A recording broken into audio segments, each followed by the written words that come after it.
Great, thank you very much. So here we are.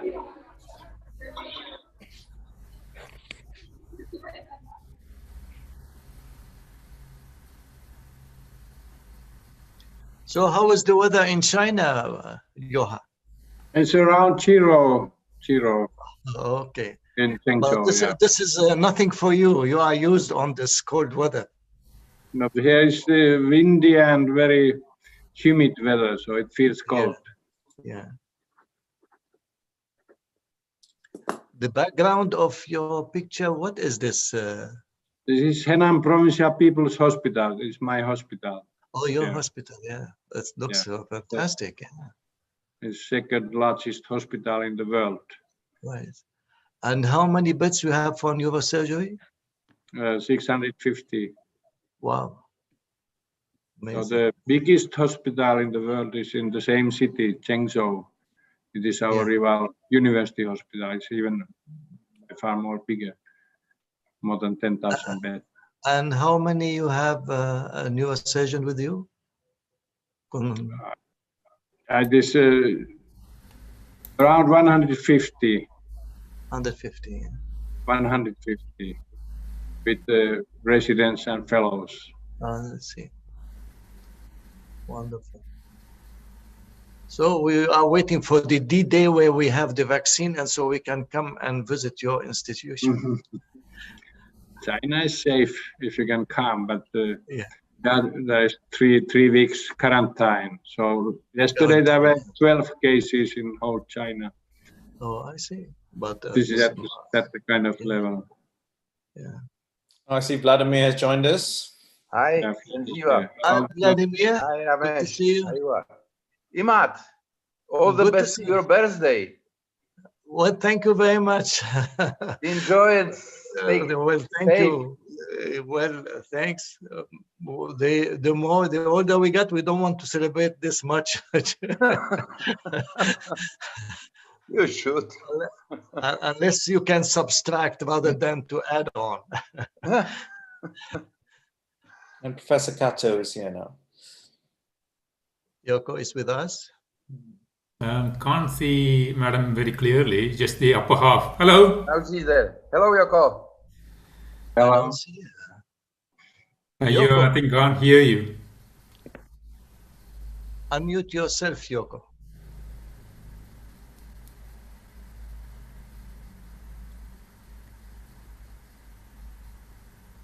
Do you see her on the screen? I don't see her on. Yeah, she's on the screen and is now unmuted and is now sharing her screen.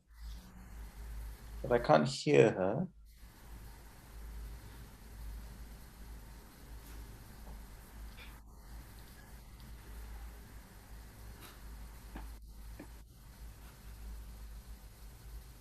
When we put this program, we considered the regional time zone, so we don't want Joha to be after midnight, staying with us for the late night show. Yeah. So thank you very much. Thank you. Yeah, that's why we took Yoko and Joha earlier than the others. Thank you very much. Thank you. But Juha, you should wait for More to have your usual battle. Yeah, my friend is coming. I will wait for him. Yeah. Good. Okay. Yoko, are you hearing us? She's muted. Yoko, you're muted, I think, still. I can unmute you, actually. I will unmute you. There we go. You're unmuted. Yoko, good to see you. Hi, how are you? How are you? Fine. Nice to see you again. Thanks for joining us. Thank you very much for inviting me. Thank you very much. Pleasure. So Yuha and I is from Asia. So the China is now is 8 p.m. now. 8 p.m. And in Japan, China. is 9 p.m. 9 p.m. Okay. Yes. Mexico, 6 p.m. Hello, Yoko. This is Victor. Hi. How are you? Yoko. Hi, how are you? Vladimir. Wasn't.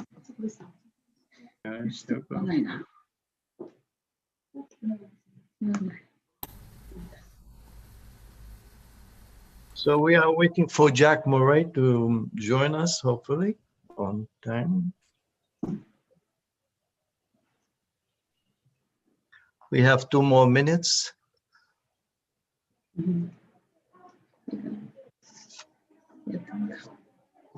Yoko, what is the background of your picture behind you?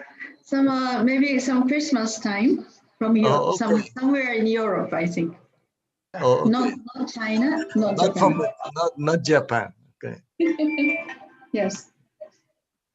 多分大丈夫でした。さっきの。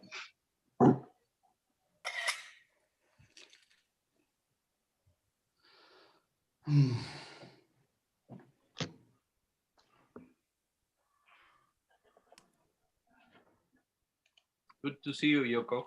It's Moody. Yes. How are Who you? is talking? Who is talking? Moody Qureshi.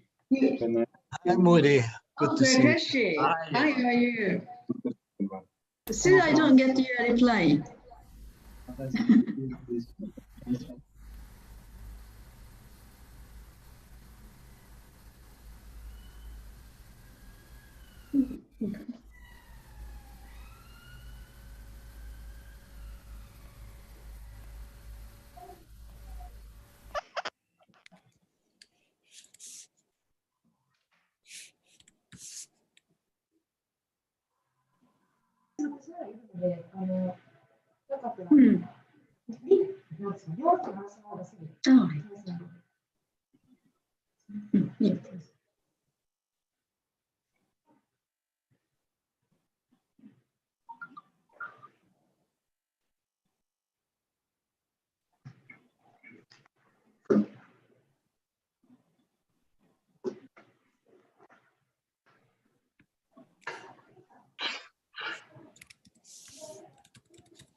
Okay, I think we're going to start.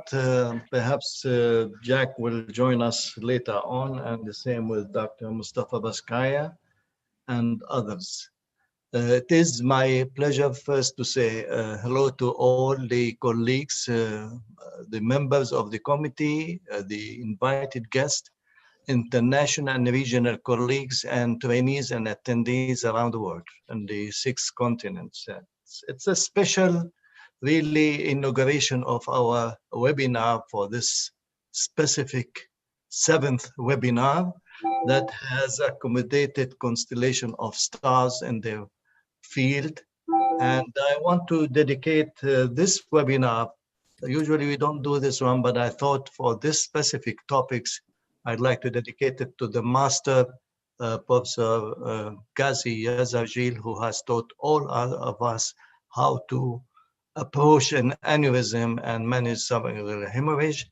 At the same time, I'd like to dedicate it to my close friends who we lost him years ago. Professor Pierre Lajwanias was the greatest intervention radiologist, and we should keep him in our heart and mind.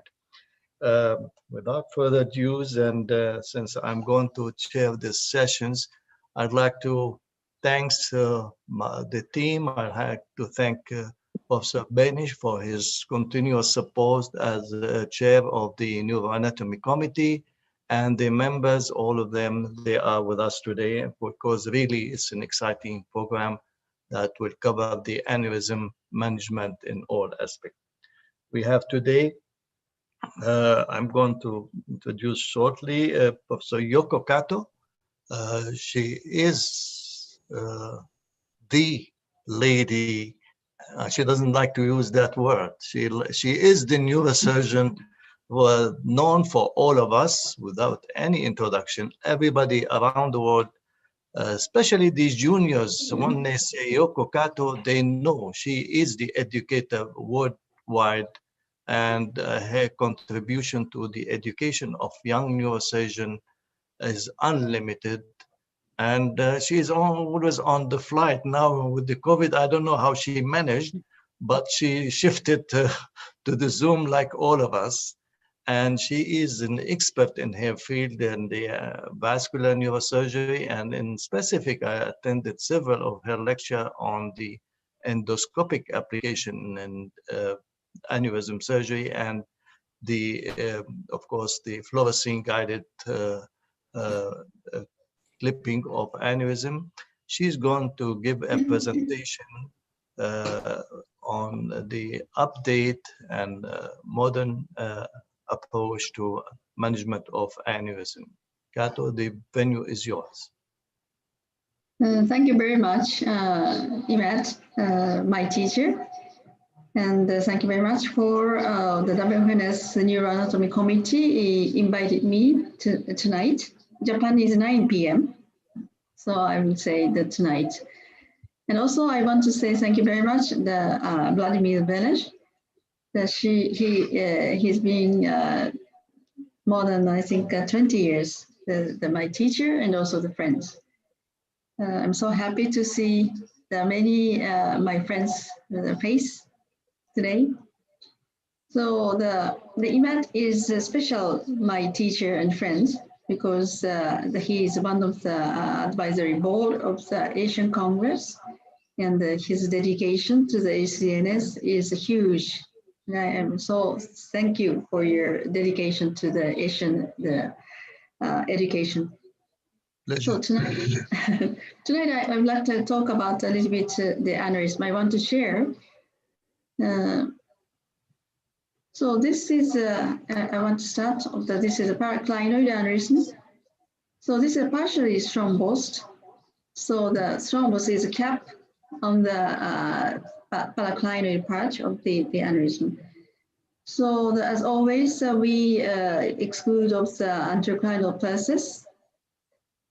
And I'm always very peculiar things about, because main vessel, which seems very healthy, but suddenly some special aneurysm, the wall is very thick and yellow.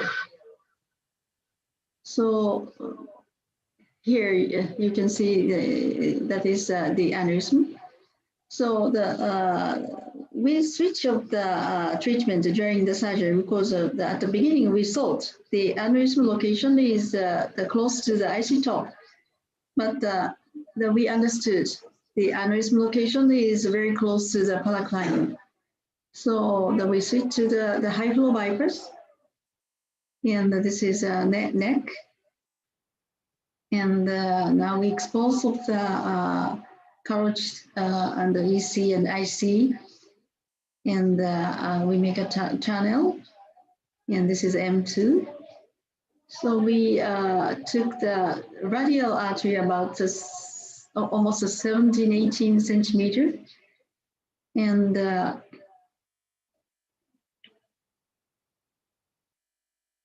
then we, through the channel, we introduce of the radial artery to the M2. Then the usual, the suture, radial artery and the M2. So this is neck area. So this is a suturing, continuous suturing of the neck side. Then I want to, of course, the Doppler and so the ICG. So once we open the channel, so very nice flow. Now we can check the behind the aneurysm. This is IC2, and here is the aneurysm. Aneurysm is the surface is very yellow. This, but some part is still not the complete cap by the thrombus. So that's why we try to do the treatment for this patient. So this is one case. So next one is ICPC. This is very just usual, but the patient has lots of bleb on the aneurysm surface. So again, most of the ICPC or IC proximal side of the base, usually we remove all the anterocline process because of some movement of the IC. That's make the help to the easy to see the aneurysm. Here's a very thin part of the aneurysm. The other part is bleb, so-called bleb. But now you can see very white or yellow. And this bleb, so-called bleb, everybody think the bleb part is very thin. But now you could understand. So this is remodeling of the floor. So maybe this is a late part of the aneurysm formation. So from the red to yellow, for most of the case. So we cannot judge the aneurysm, some future, the rupture or not. So we cannot judge only by the size, only by the shape of the aneurysm. So we should know that. And also another advancement is microscope. This is everybody now use of the keyhole. So position memory is a very good function because keyhole 900 is almost a robot. So just we can adjust the many parameter. So then we can exact the size, same location. Then it's quite easy to compare with the before and after clipping the flow 800. So this is a point lock system. So we can use both hands. So this is the big advantage.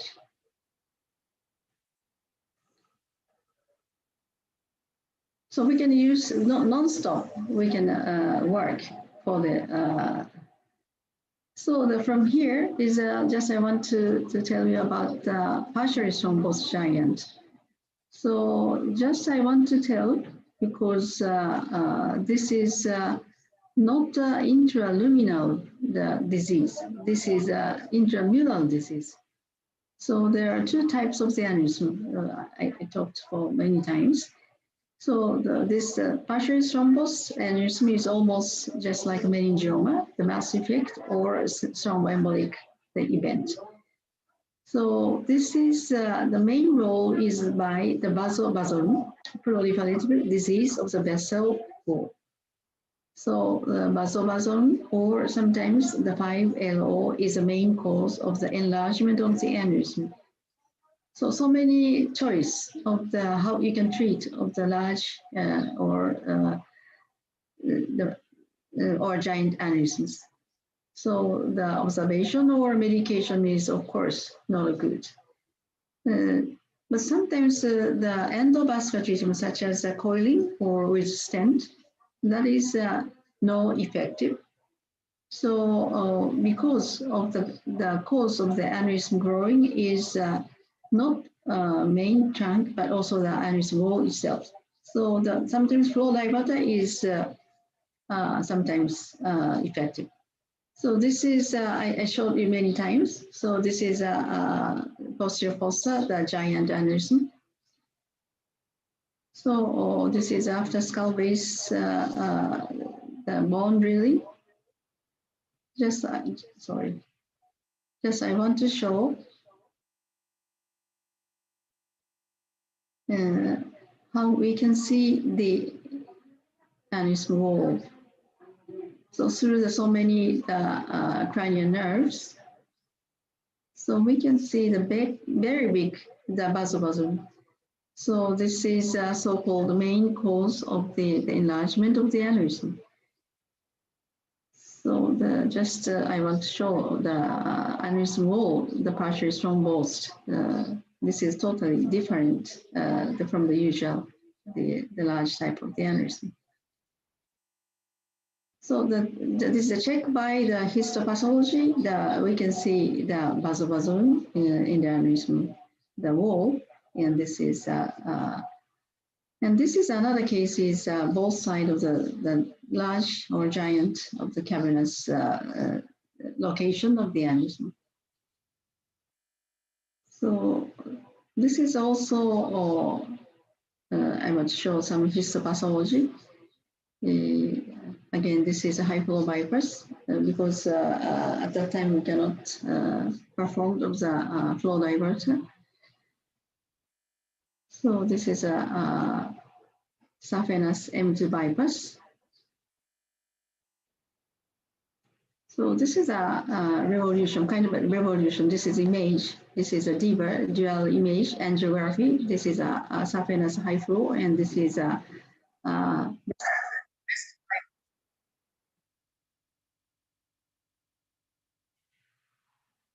so this is a procedure. The patient has some pathological part of the IC, so we send it to the pathologist. And finally, the patient, the disease is Ehlers-Danlos syndrome. So second stage, the left side, we did a coiling. And now is the era of the endovascular. So of course, the flow diverter, it has lots of complications still.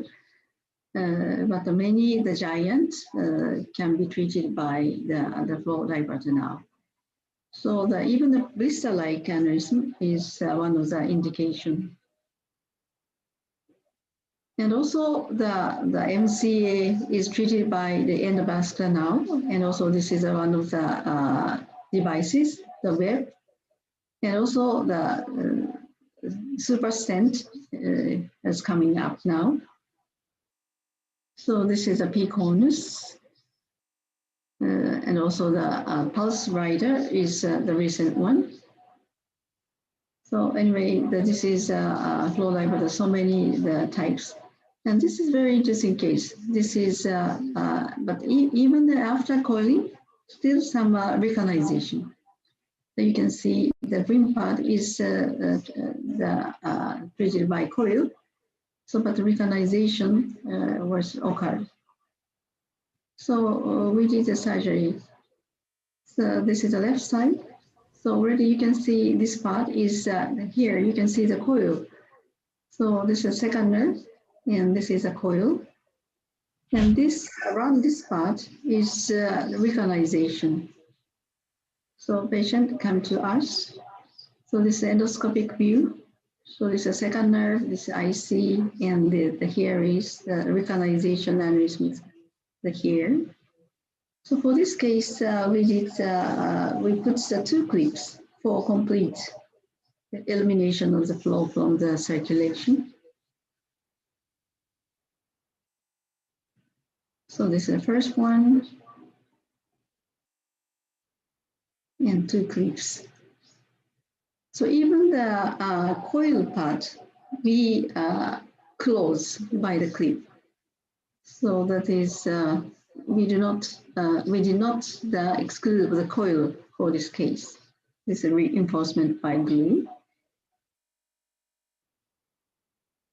And this is a post-op.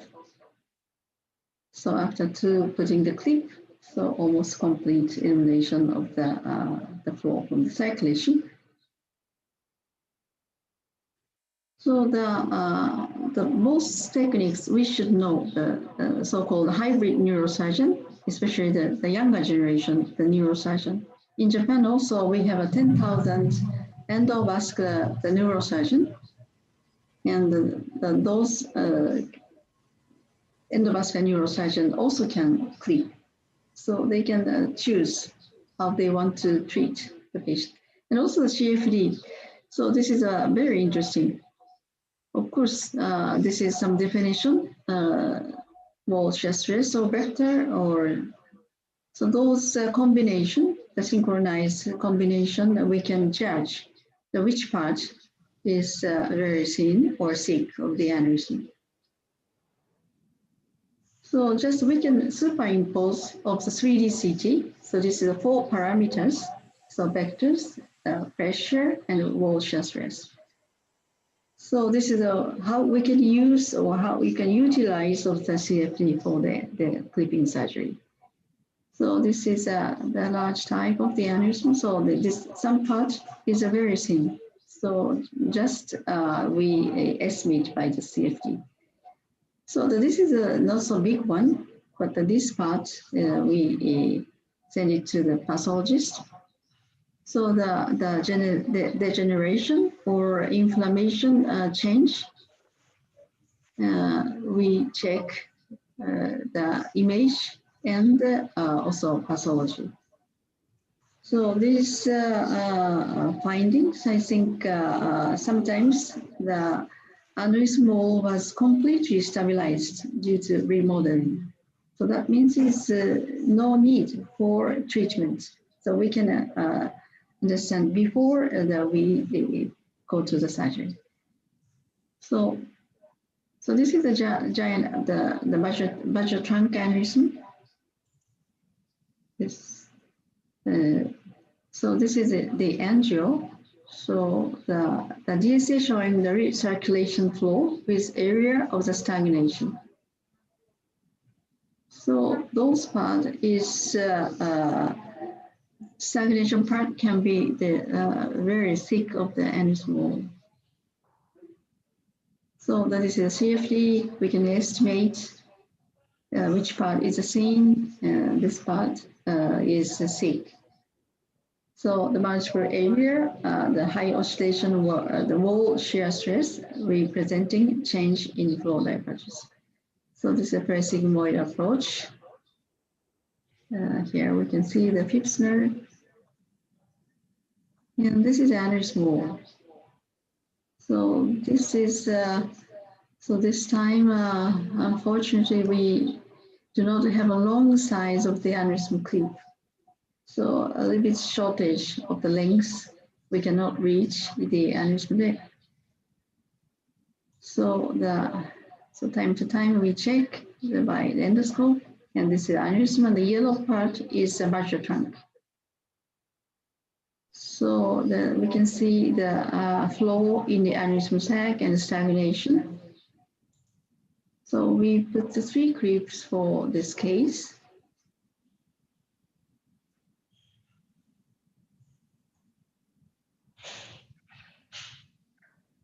So this is the endoscopic view. So we add 1 more clip, but still it cannot be complete occlusion by the surgery. So only this part is we try to the two times the coil because patient is over 80 years old. So this green part, the first coil, and only the green part is the obliterated. And the second time, so this is the first coiling, and this is the second time coiling, so complete the aneurysm is occlusion. So this is a model of the growth of the aneurysm. So this is a high ball pressure, this part. This is the initial, the aneurysm formation. And the second step is so change of the impact point. So this is a recirculation flow. So this become the very hard. And the start of the enlargement and the thinning of the wall. So this is a very complicated schema, and this is the mural degeneration, and also this is I'm sorry. So this is apoptosis relation, and this is a morphological inflammation, and this is a thrombus progression in intraluminally. So these three can be the aneurysm growth. And also the predictor of the aneurysm. So maybe I talked many times. This is an enhanced wall of the aneurysm by MRI. So this is an enhanced part of the aneurysm. So this is enlargement. This is a grade A, B, C, D. So this is a paper from the Tohoku University. The Japanese found this phenomenon. And this is to discriminate between the stable and unstable aneurysm, especially the larger one, and also relation with the ACA, ACOM, and the ICPC. So this is Aoki and Nozaki. Also, again, the Japanese researcher pointed out the relation of the enlargement of aneurysm is inflammation, such as a macrophage relation, and also the recently the good microbiota is relation. So the preemptive medicine is effect for the every stage. And also the Nozaki wrote a paper about the relation with the statin. So this is one of the cessation of the aneurysm growing. So this is very busy the slide, sorry. So this is Omodaka is from Japanese Tohoku University that he mentioned about the enhanced the aneurysm wall by MRI. This is non-invasive. So this corresponds to the basal formation and inflammation. So the CFD and the wall enhancement is current non-invasive some prediction of the aneurysm thickness of the wall and some kind of the predictor of the aneurysm, which is going to premature. Sorry, so the rupture in the near future. So the preemptive medicine can be established with the specified biomarkers and imaging modality to prevent or delay the onset of the symptoms of several aneurysms. So the future trends is, of course, one is endovascular devices, the development. On the other hand, so still we need some microsurgery for such as a very large or ugly the aneurysm. So we need some technique of the bypass surgery, and also the image advancement is also very helpful for the aneurysm, the surgery. Thank you for your attention. Thank you very much. Thank you, Yoko, for this wonderful overview of the contemporary practice of aneurysm, covering different aspects, including the growth and potential medical help, and complemented with fluorescein-guided clipping, and among other activities. I'll open the venue. Let me see, there are 2 questions in chat. There is no questions on the chat, and I'll open the venue for the panels. If they can, we can take 1 or 2 comments or question to Dr. Kato. Can I start? Yeah, go ahead. A question for both Kato. Madam, is Ramesh here? Yeah. My question is, if you have like a paraclinoid aneurysm or a low-lying IT aneurysm, would you offer the first choice for treatment to an endovascular specialist, and then if they refuse, you take it for surgery? Is that your policy? Yes. If the patient is young, so I want to offer the open surgery, because the age is young, so they need some the long time of the anticoagulants. So and also if the shape is nice for the endovascular, of course I can offer the endovascular treatment. So up to some condition. So the paraclinoid and such as posterior circulation can be treated by the endovascular. That's concept is still I cannot 100% hold. So the condition is very important. Thanks. Any other questions from the panelists or comment? May I? Of course. Compliments, Yoko, wonderful presentation. I think that you has to be emphasized that at this point, for let's say normal aneurysm, the discussion in between interventional radiologist and surgeon has to be on the daily basis. On the other side, for the giant, I think surgery remain with bypass and open surgery the only things to propose to the patient.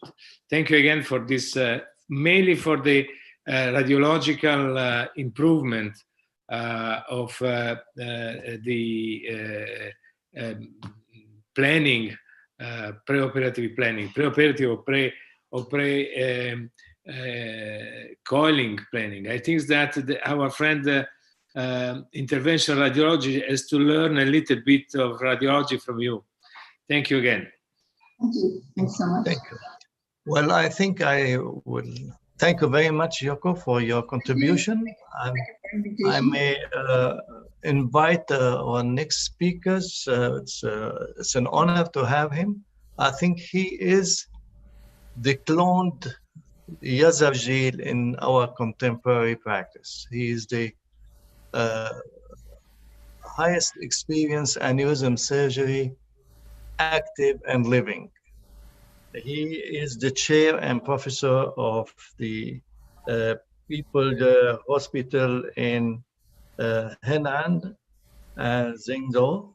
His department exceeds the 600 beds, and he has 150 neurosurgeons under his supervision. It's a pleasure that we have him to share his vast experience talking about the state of management of aneurysm. Juha?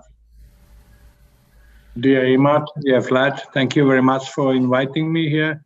So I will speak about the state of aneurysm surgery now in the world. Can I have my slide? No. Yeah.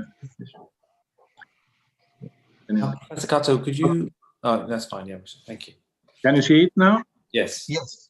Okay. Okay. This is my topics. This is a sentence we wrote with my teacher, Skip Peerless, nearly 30 years ago. We continue to enjoy the perfect clip around the base of those deadly sacs. So this has been my life.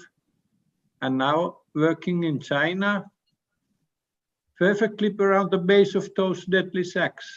Is it over now? Like in the song, those were the days.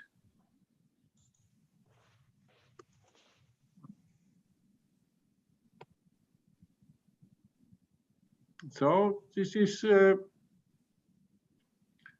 unruptured right middle cerebral artery aneurysm. I still think that these aneurysms should be operated on by clipping because they are superficial and simple for clipping, very complicated for endovascular surgery. This is the operation.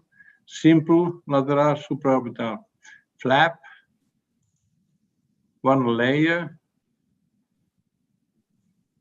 And this is very fast.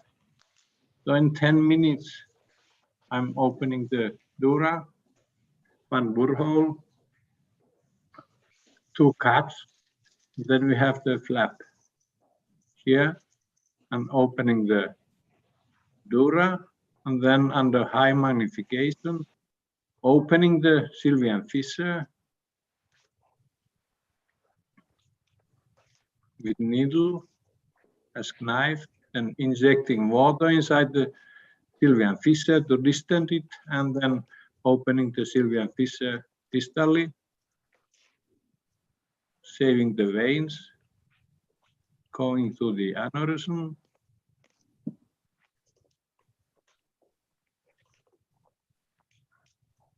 Soon we will see the aneurysm wall. It was growing in the observation. Now we see that this white wall, this looks very thick, but there was a pleb that was growing, and that's why the patient was sent to surgery. Careful dissecting under high magnification, the aneurysm.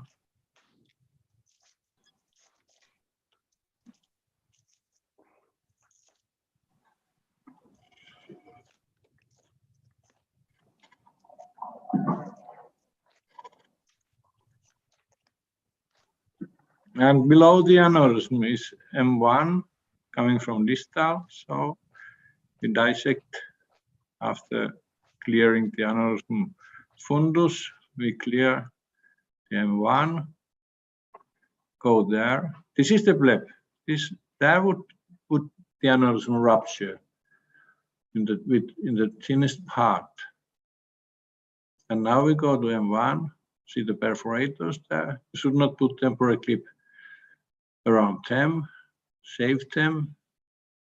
For a short time, you put temporary clip here, going here, golden color clip, and then a J-formed clip is taking the broad base.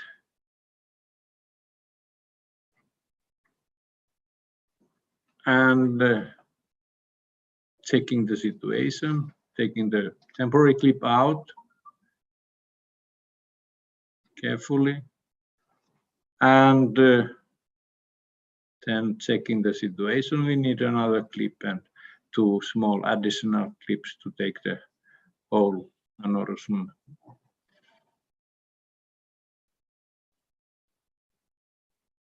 Coagulating, but this is here the wall is thick, so it is not so good for coagulation. And then putting a similar clip there, one more to take where the aneurysm is filling through the handle of the clip, and then here one more small clip. And then checking the patency of the M2s with Doppler, and then doing ICG also, and this is Doppler probe.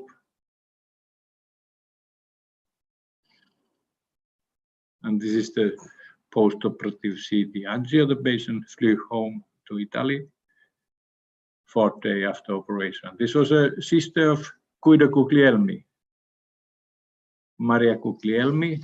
Why I'm showing that? Because it is important that the doctors select the best treatment for the patients, and you should recommend the most appropriate treatment for the patients. Patients are not doctors. Patients should not select the appropriate treatment. They should ask for the recommendations. So now I come to the point. How are we doing? This was the morning question of my teacher, Professor Skip Peerless in Miami, nearly 30 years ago, always.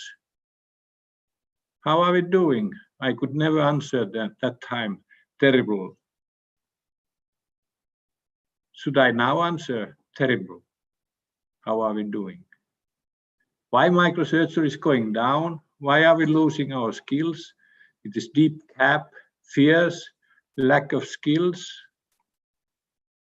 poor training, love of comfort, means less experience, fears coming, big threshold to operate on.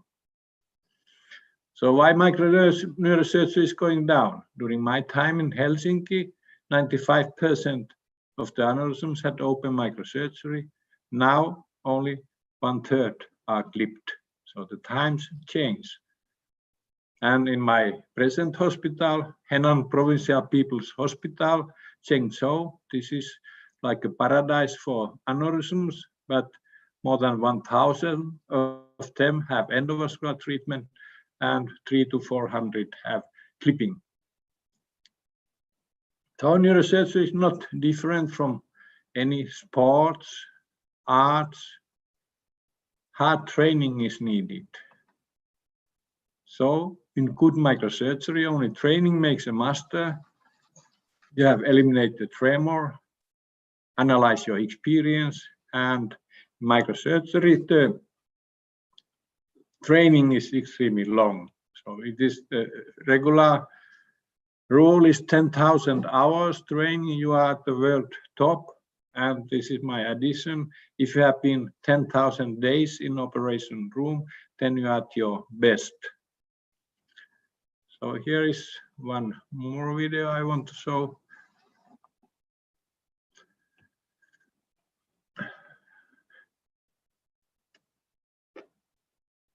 Now running. Yes, Okay. So this is a giant basilar bifurcation aneurysm, 68 years old. Female, large ball-like aneurysm, right subtemporal broad, going to the tentorial edge. You see here the trochlear nerve, and then cutting the tentorium, fixing the tentorium to the middle fossa floor with clips, and then we go to the basilar artery. Put temporary clip there, and also on both peak arms to have as slack aneurysm as possible, and then opening the aneurysm, because you cannot clip this aneurysm without opening it, so it is bleeding.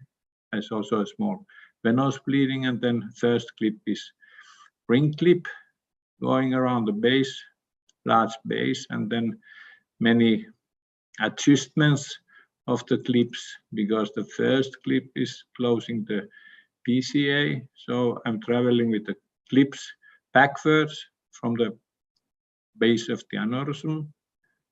The strong base, of course, in that kind of large aneurysm. So you have to leave some base not to occlude the bifurcation. And still bleeding, so means that the clip is not long enough. So finally, 2 strong straight clips to the big whole aneurysm, and bleeding stops. The ring clip is taken away and replaced by 2 strong straight clips.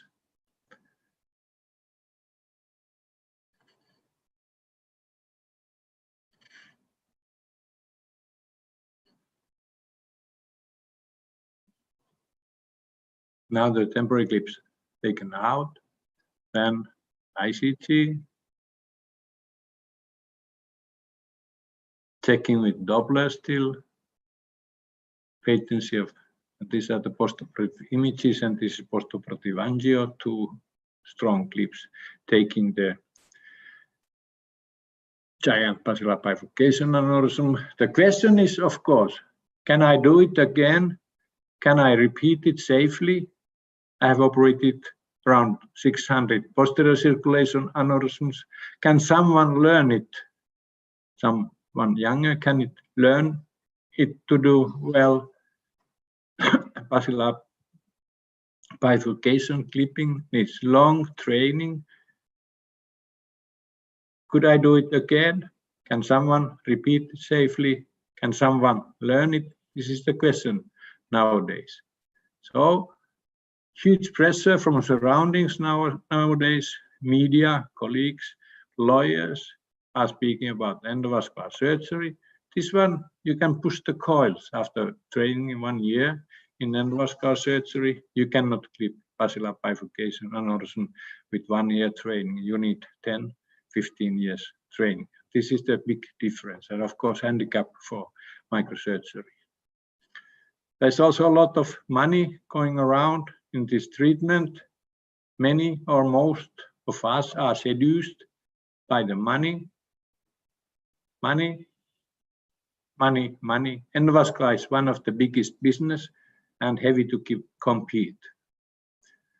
Quite frankly, if open microsurgery wants to survive, we have to be good and efficient, both. Only perfect follow-up tells the truth. This is extremely important and very seldom. So perfect follow-up is a must only in Finland and some other small countries. You have a good follow-up. I have been around the world and have seen the follow-up in so many countries. Worst or no follow-up in largest countries with the biggest economies, and also by those traveling around the world who are treating aneurysm, there's no follow-up. So time will tell. They will open their eyes, is my guess.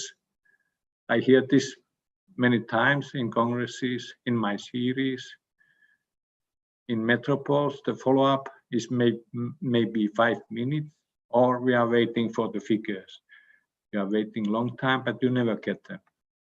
So without follow-up, you don't know what happens. With 10, 15, 20 years follow-up, you will see recurrences, both in endovascular surgery, but also in open microsurgery, like you see right down. You see that the basilar supracerebral artery aneurysm recurred 15 years later after surgery.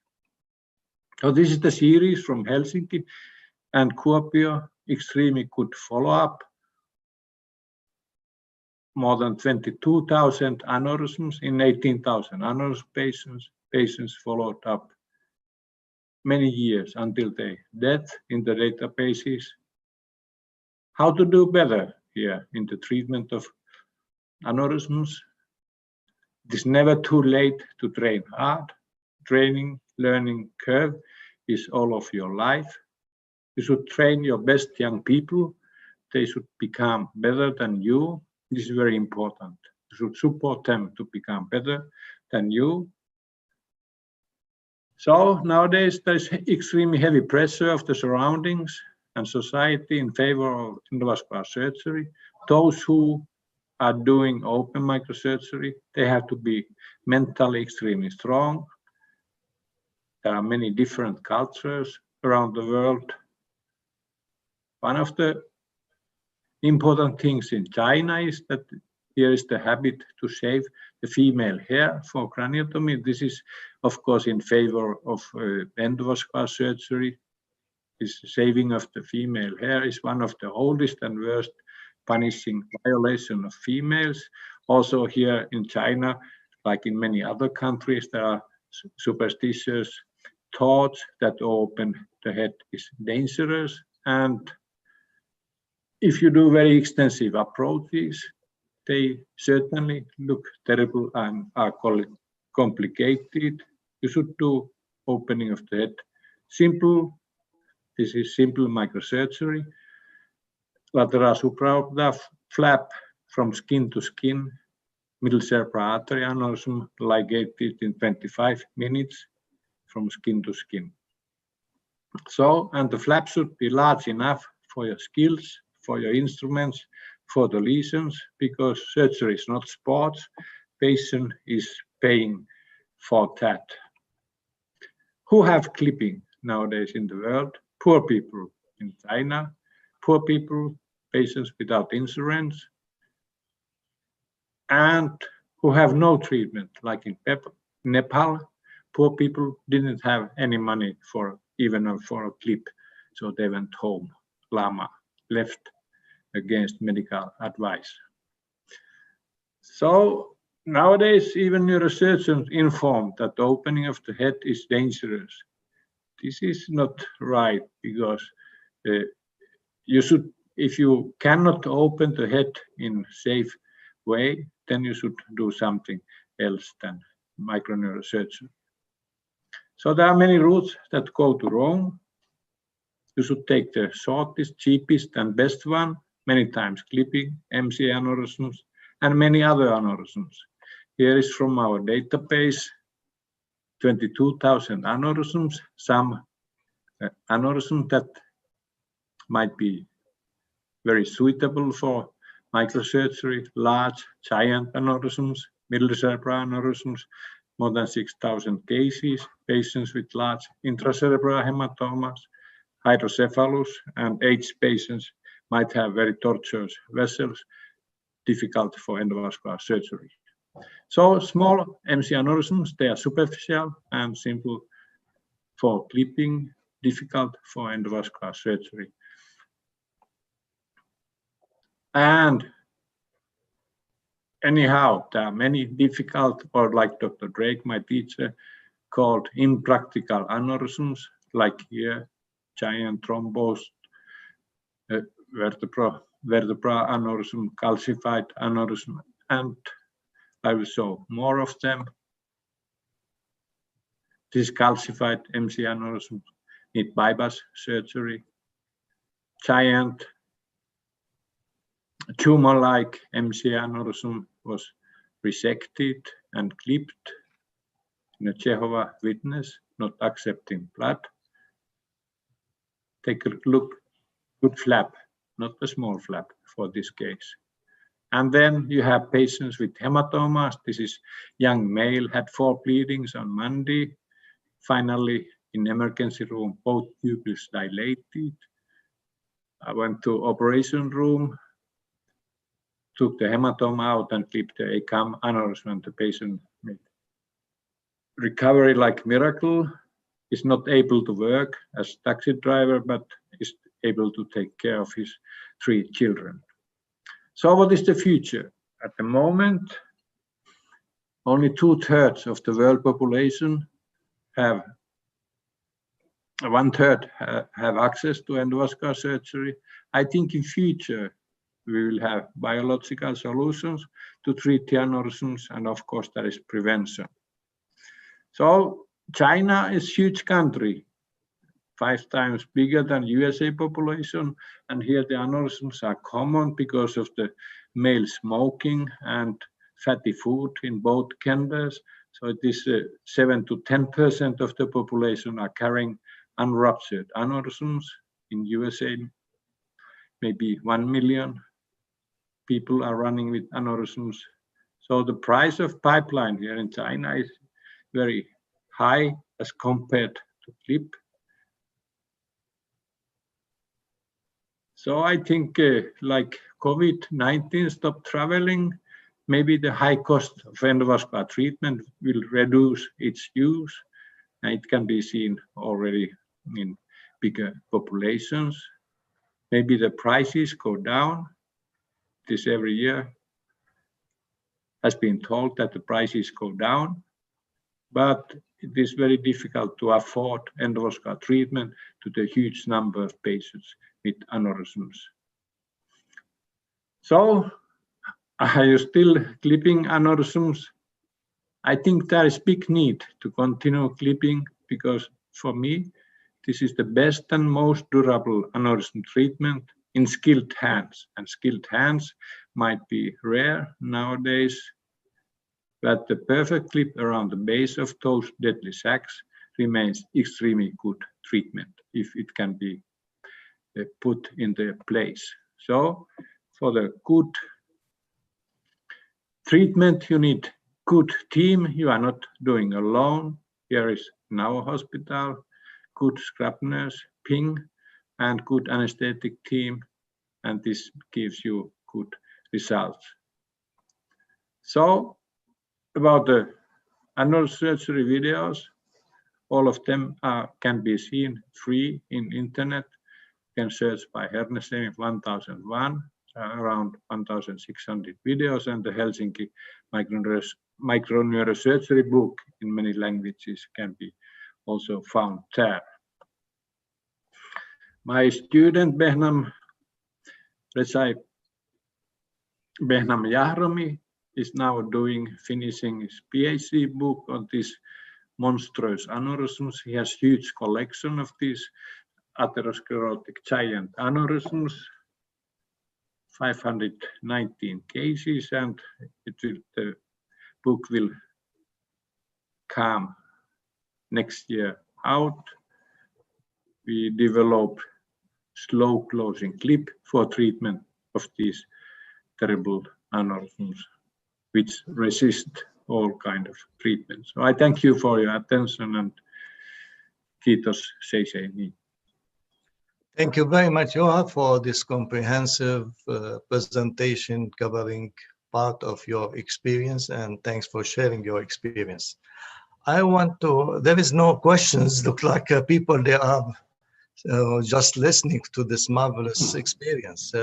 I have there's just one question come up just while you were speaking, I think. Yeah, let me first give my question and then we'll go for this one. Perfect. I want to ask you, Juha, we have here your friend and counterpart on the intervention, and Professor Jacques Moret from France. He joined us here on the webinar, and you have collaborated.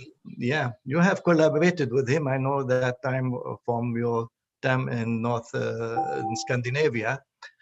In which situation you have referred cases for him to do interventional radiology?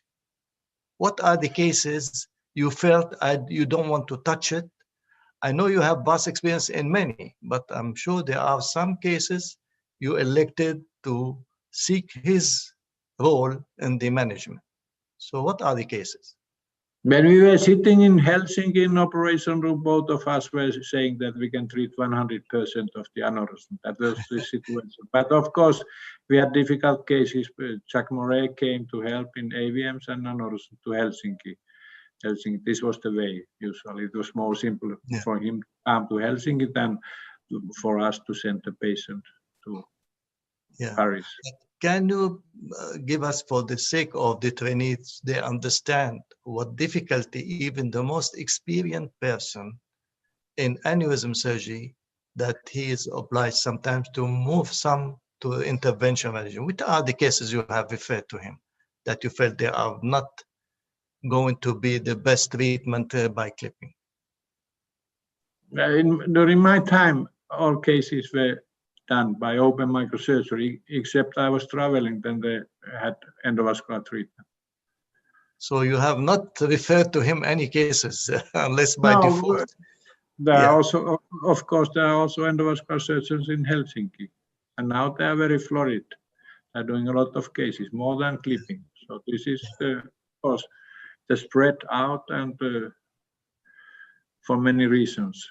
Okay. So I showed one in one slide that during my time, 95% of the aneurysms were clipped, and then nowadays only 1/3. 1/3. All right. So we have one question. Go ahead, Sanjeeva. I think this is a question that's come from a Dr. Harshad Parekh, and it's a general question, I think for Professor Heinesniemi and Professor Kato, asking, in giant aneurysms such as giant basilar tips, when would you advocate bypass surgery? I know it's very case specific, but the question has come in quite a general manner. What are your thoughts, Professor Heinesniemi, Professor Kato? I think the basilar bifurcations are not good for bypass surgery. You have to clip them out and treat with the present endovascular means with the different stents and coiling. But one of the difficulties in basilar tip or other giant aneurysms that they are usually they are recurring and they are pressed inside the brainstem. So you might have, you're pushing more and more coils, and then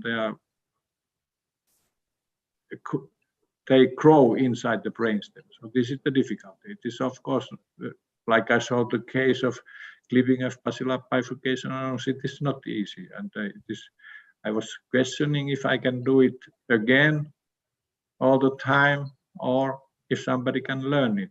So it needs a long training and also good surrounding, supporting surrounding for that. So it means any question? Oh, sorry. Any question from the panelist or comment? I think Prof. Kato wanted to say something. Yeah, Professor Kato. You have shown us a very attractive, the giant vascular tip aneurysm, but I think that recently so many stents is coming up. I think so no more coil compaction, or I think those type is we should always think about the perforators, and also of course the bypass is the way we can survive of the perforator function. I think. That is one of the ways we can save the perforators. But I think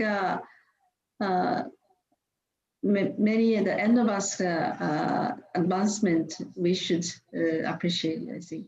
Thank you. I didn't say anything. I said that if I can do it again, or someone can do it again during these times. Times have changed. The pressure for endovascular surgery is extremely hard. Even sometimes they recur, and it is not so easy. Of course, perforators must be always saved. Basilar tip. So if you hurt one perforator, the patient is invalid. Thank you. He's invalidized, bedridden. Imad, may I make a comment? Oh, sure, yeah. Compliments your wonderful presentation. One comment is about how to teach young people. The big problem everywhere is that easy aneurysm to be clipped are not more in the hands of our young colleague. That is the main problem.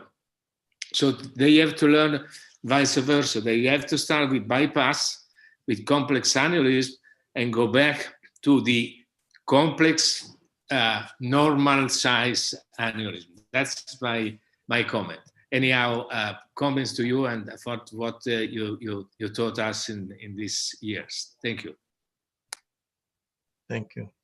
That's a very valid point you mentioned, Giovanni.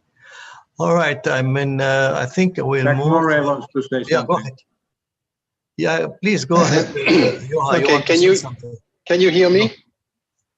Oh, yeah. Okay. Yeah. Good morning, everybody. It's nice Good day. to see you, and it's nice to see again my friend Jua. So I'm not going to comment on what Jua said because I never fight with my friend. But he raised a very nice point. But in other way, I will answer the question in my talk. I think the main question was already raised. How can you treat neurosurgeon today? There is less and less aneurysm, and of course, less and less neurosurgeon to do it. So it's a crucial issue. I think you should copy or mimic what the American neurosurgeon did, not necessarily because they wanted to do it, but it was necessary because the business is going to this point. Why don't you do it? Learn it. Send your young neurosurgeon and learn the technique. And then you will again master the field. And having the possibility to be on both sides means that you are not going to choose between a given technique and another one. You will just do the one you think is the best, and very, very soon you will go for endovascular 80%, 90%, and 100%. So I think one of the ways to avoid fighting for nothing, which is completely stupid, you better think about having one single discipline, which is neurosurgery or endovascular, or maybe neurological surgery. So you can avoid speaking about endovascular or interventional neuroradiologists or neurosurgery. You speak about neurological surgery. And in neurological surgery, you have open skull surgeon and endovascular one. It should be one discipline. It's completely stupid to continue to have two disciplines fighting together, which is useless, and it's not part of the future. The future is already having one single discipline, and for endovascular treatment, it will be the key and the point for treating aneurysm, even now, but in 10 years from now, forget about surgery, forget, honestly. So this is our goal, to sit all together and to build up one single discipline. Thank you for your comment, Jack. Okay, I'd like to move the moderation to my co-moderator, Professor Sanjeeva from the Oxford Group. He's heading the skull-based training program and the residency training program there, and he will share the next presentations. Hima, thank you very much, and thank you for a great session so far. I'm very pleased to introduce the next speaker, is Dr. Baskaya, who is a professor of skull-based and vascular surgery at Wisconsin, and has a great track record in skull-based and vascular surgery. He'll be talking to us about approaches to cerebral aneurysms. As you know, he has extensive experience in this area. On the WFNS committees, the AANS committees for cerebral vascular surgery. So very, very kind of you to come and join us today, Professor Baskaya. Please share your screen and start your talk. And thank you again for joining us.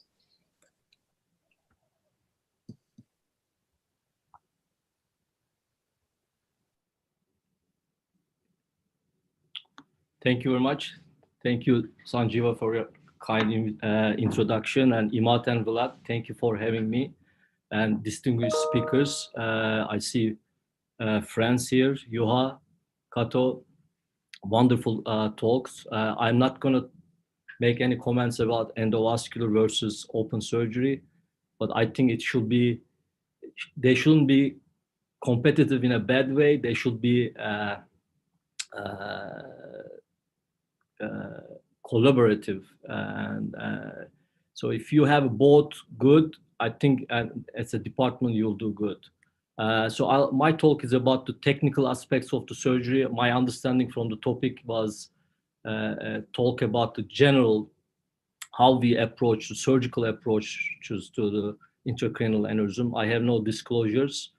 And in general, we have these three main options for the open surgery for intracranial aneurysms: clipping versus clip reconstruction, or bypass and trapping.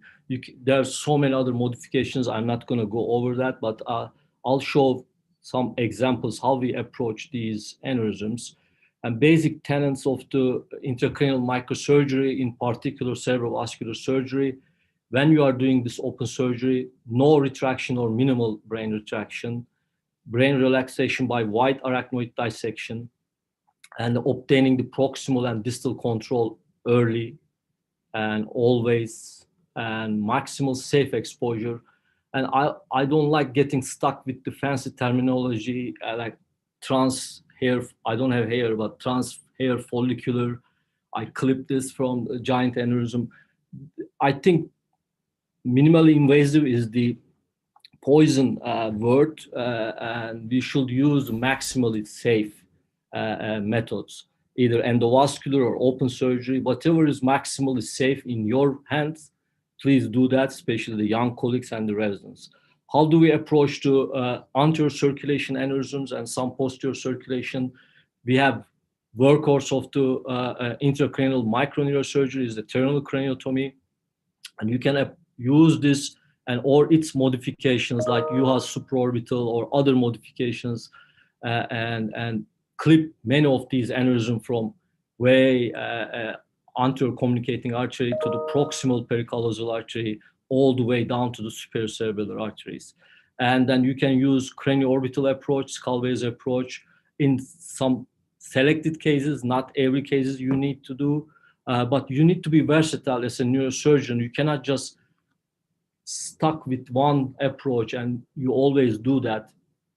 So if necessary, you can do subtemporal approach. If necessary, you do terminal transsylvian approach or combinations or modifications. For the again, subtemporal craniotomy for pericallosal aneurysm, you can use anterior interhemispheric craniotomy. These are all well-known approaches and very conventional approaches. So I'll show a couple of examples, starting from way proximal paraclinoid region and then go to the MCA. Paraclinoidal aneurysms are tough. When you deal with the paraclinoidal aneurysm, you need to be versatile with your skull-based techniques. I always use terminal craniotomy. I don't do cranioorbital approaches unless there's a specific need for that particular case. And just conventional craniotomy as described and introduced by Yaşargil, and many modifications introduced later. But anterior clinoidectomy, intradural versus extradural, is another matter of debate. I start with the intradural and slowly switch to the extradural clinoidectomy. To me, clinoid is a extradural structure. So extradural clinoidectomy is much safer, in my hands at least, and is more anatomical. So how we do it, we elevate the dura like Dolench described, dura propria, and elevate enough to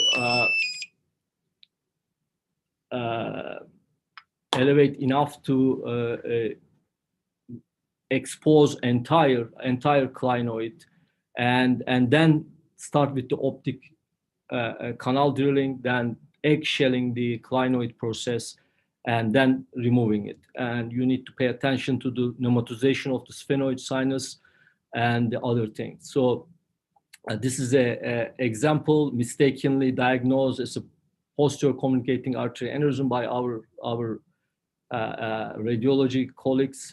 And 61-year-old patient want to have the surgery because she has a history of cancers, and if she needed to procedures, using the anticoagulation will prevent those kind of, complicate those kind of procedures. So this is the, again, extradural anterior clinoidectomy, and egg-shelling, completely disconnecting, making sure it's completely disconnected, then going intradural, opening the proximal sylvian fissure. As you see the distal aneurysm, and this is the posterior communicating artery, oculomotor nerve, and distal dural ring, and cutting the falciform ligament initially, then cutting, excising the distal dural ring, which is essential in this very important step in this aneurysm. And you see the transition from oculomotor nerve entering the oculomotor triangle and cutting, excising the distal dural ring, and I had to leave the tiny attachment here, and obtaining the proximal control and distal control, now clipping, and the rest will come with the multiple clips, more clips, and it's kind of broad-based aneurysm. So again, paraclinoidal aneurysms is you need to be very competent dealing with the skull-based approaches. Skull-based anatomy is very important, and adding the clinoidectomy is crucial in these cases. Same as the ophthalmic aneurysm, amount of the clinoidectomy is questioned. If distal located ophthalmic aneurysm, you don't have to do extensive complete clinoidectomy, but proximal locating aneurysm, you better do it. This is the example of that case when you need to do a complete clinoidectomy again, a complete extradural clinoidectomy, and Dura protects the brain from the manipulation with the drill or any other things. We know there rarely you can have the catastrophe of these, and removing the last piece of optic strut, going to the then the rest is arachnoid dissection, and opening the proximal fissure will help you to relax the brain and minimize the brain retraction or eliminates the complete brain retraction. And I'm going to skip these parts. This patient has two aneurysms, ICA bifurcation and ophthalmic. That's the reason we elected to do, because small ICA bifurcation aneurysm was not amenable for any kind of endovascular treatment because there were perforators coming off the dome of the aneurysm. So that's the beauty of the open surgery. You can change your things, and by seeing it, you can modify your clipping or surgical techniques. So this is the ophthalmic part, and I'm going to go show you the bifurcation. Again, the basic principles: proximal control, distal control, if necessary, open the neck. And if you drill the clinoid completely, you can have a clinoidal ICA as a proximal control. If you are not comfortable, do both. And this is the small aneurysm. So perforator is coming from the neck of the aneurysm, and one perforator is coming from the dome of the aneurysm. So open surgery will allow you to tackle both, and I don't know who will be against it, but so the distal, cutting the falciform ligament, cutting the distal dural ring. In this case, is complete excision of the distal dural ring is crucial. Otherwise, your clip won't close, and it takes time, and you need to be again. So you see the ophthalmic origin, a broad-based aneurysm, and distal aneurysm, freeing. This will also allow you to manipulate the optic nerve freely, and further cutting necessary, excising the distal dural ring. So then finally we see the part of the aneurysm actually almost extradural. So then we are getting ready for the clipping now.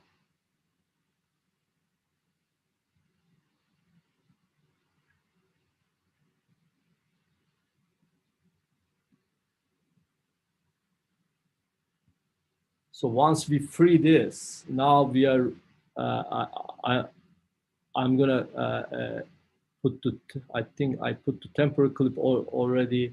So last piece of the attachment in the distal dural ring.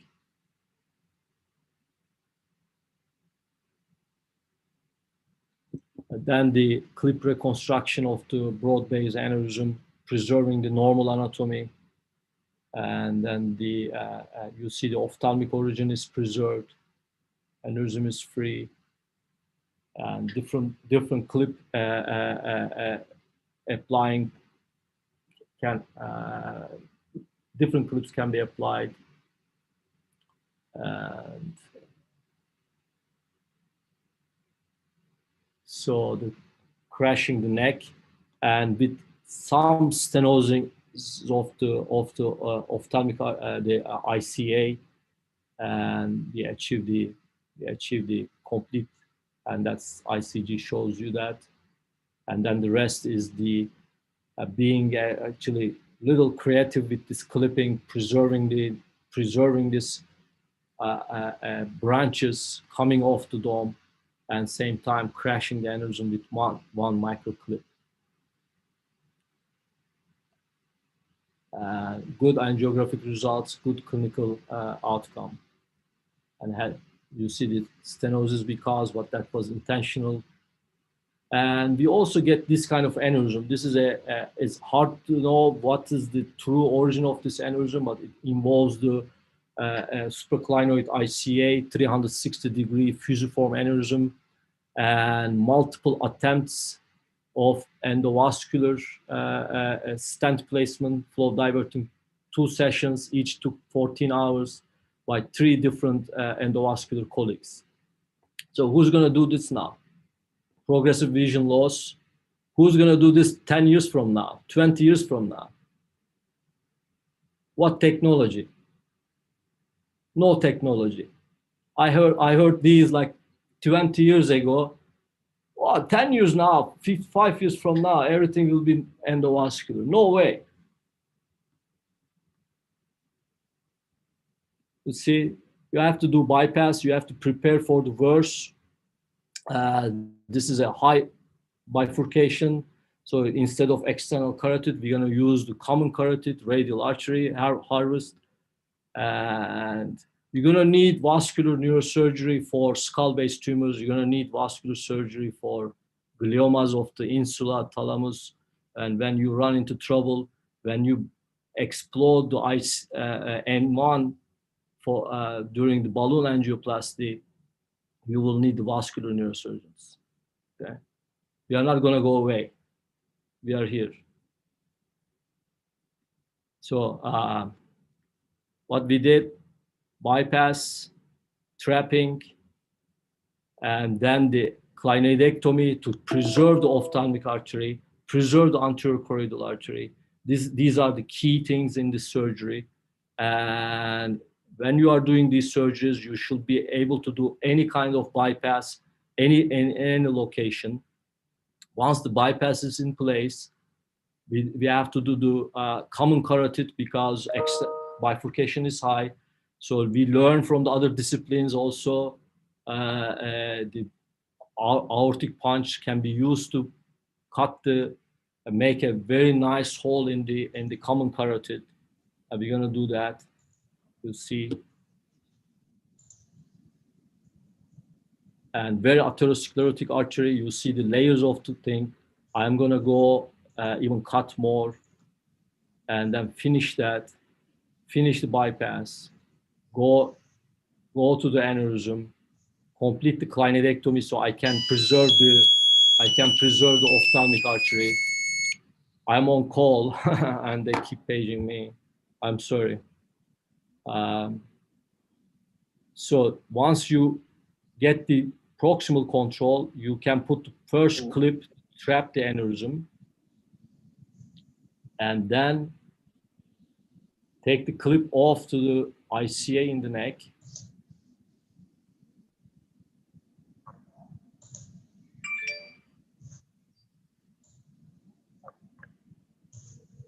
And then puncture the aneurysm. and decompress. Angela, can you call Access Center? Tell them I'm on the webinar. Take care of the call. Okay, bye. Just call them. Thanks. Sorry. And that's it. Aneurysms decompressed and good outcome. Perfect. Except she had a superficial infection of the where we harvest the radial artery, and her vision got slightly better, but not completely better. So giant aneurysm. I don't know how we're gonna do this with the endovascular means, but you need to decompress. You need to be prepared. ICA bifurcation is 8 centimeter aneurysm, and you need to treat this like a tumor and the vascular problem. Decompress the thrombosed parts, do the complete thromboendarterectomy, and get the proximal control. Simple craniotomy might be important, but due to the mass effect, I had to do the cranioorbital, so I didn't want to deal with the brain swelling and exposing the ICA, anterior cerebral, ventricular striate, anterior choroidal, and then when you get to the live portion of the aneurysm, go for the temporary clipping, and you're going to cause the bleeding. You see that this is the thrombosed part, but it is fresh thrombus. So now we are ready for the final part, minimizing the temporary clipping.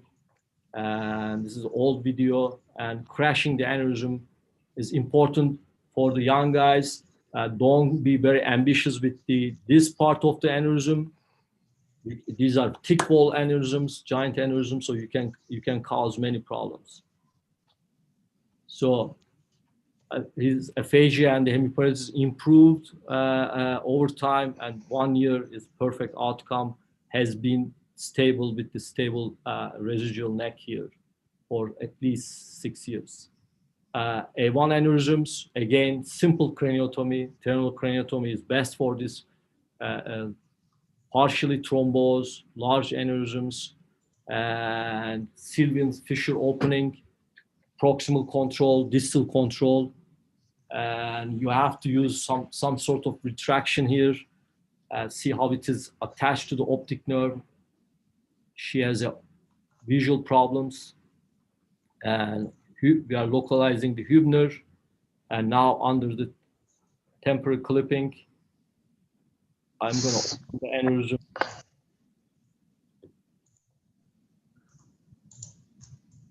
Do the thromboendarterectomy until you get to the live part of it, then apply the pilot clip. Once you apply the pilot clip, you can mobilize more, and little opening in the neck.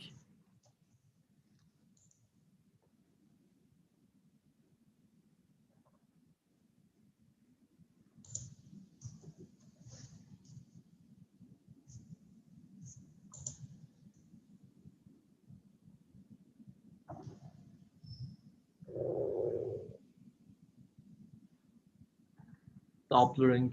We are not going to finish there. We have to decompress the optic nerve and make sure distally A1 is filling too, and an A1, A2 junction, and further removing the thrombosed part, so you don't have and completing the thromboendarterectomy is essential here. Otherwise, you don't know it's stenosing the anterior cerebral artery.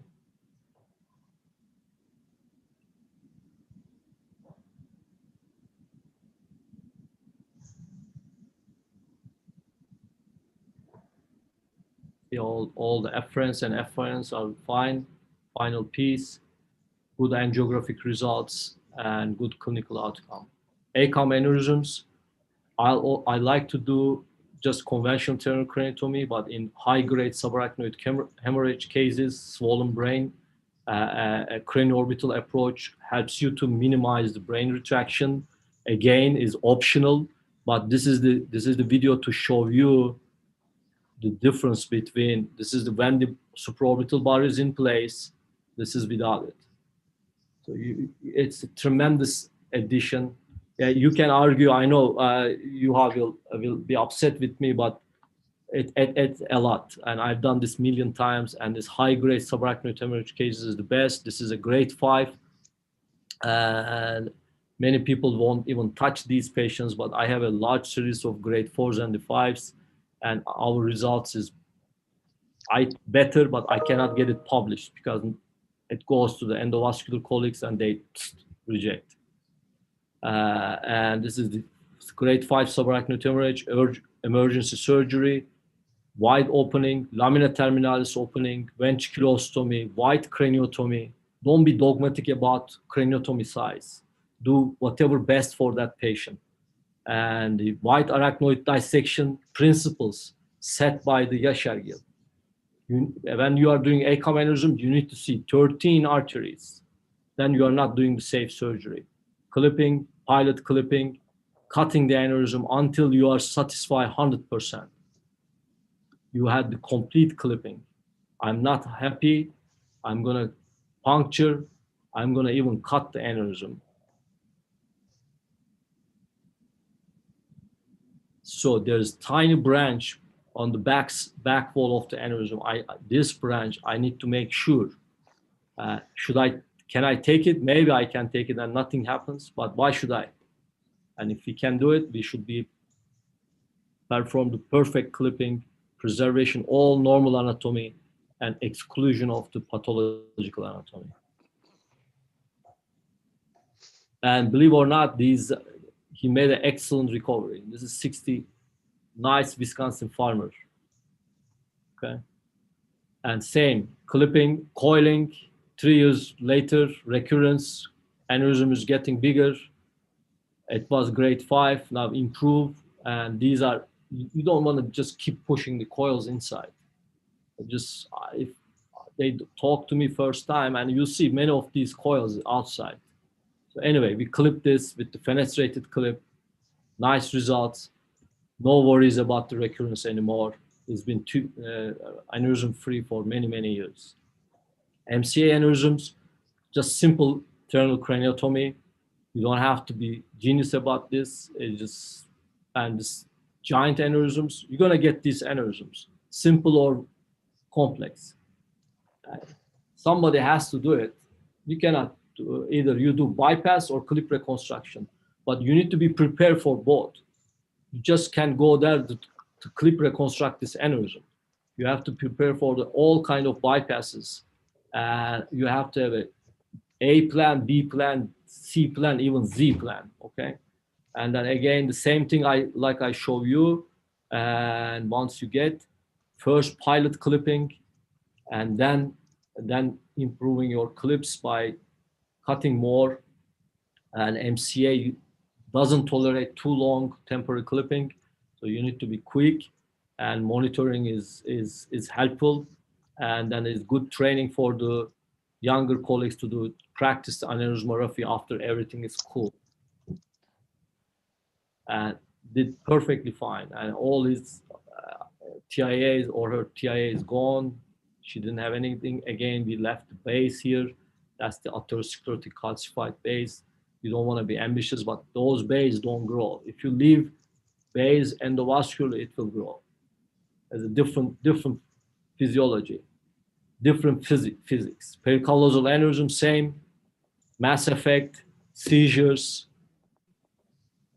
Again, you have to, in this case, you have to do interhemispheric exposure and transsylvian exposure, the proximal control, interhemispheric exposure for the distal control, and you have to have the 100% control over the neck, fusiform neck, and then you have to decompress the aneurysm and be prepared for the bypass, A3, or superficial temporal artery to A3, interposition graft bypass, and that's what we did.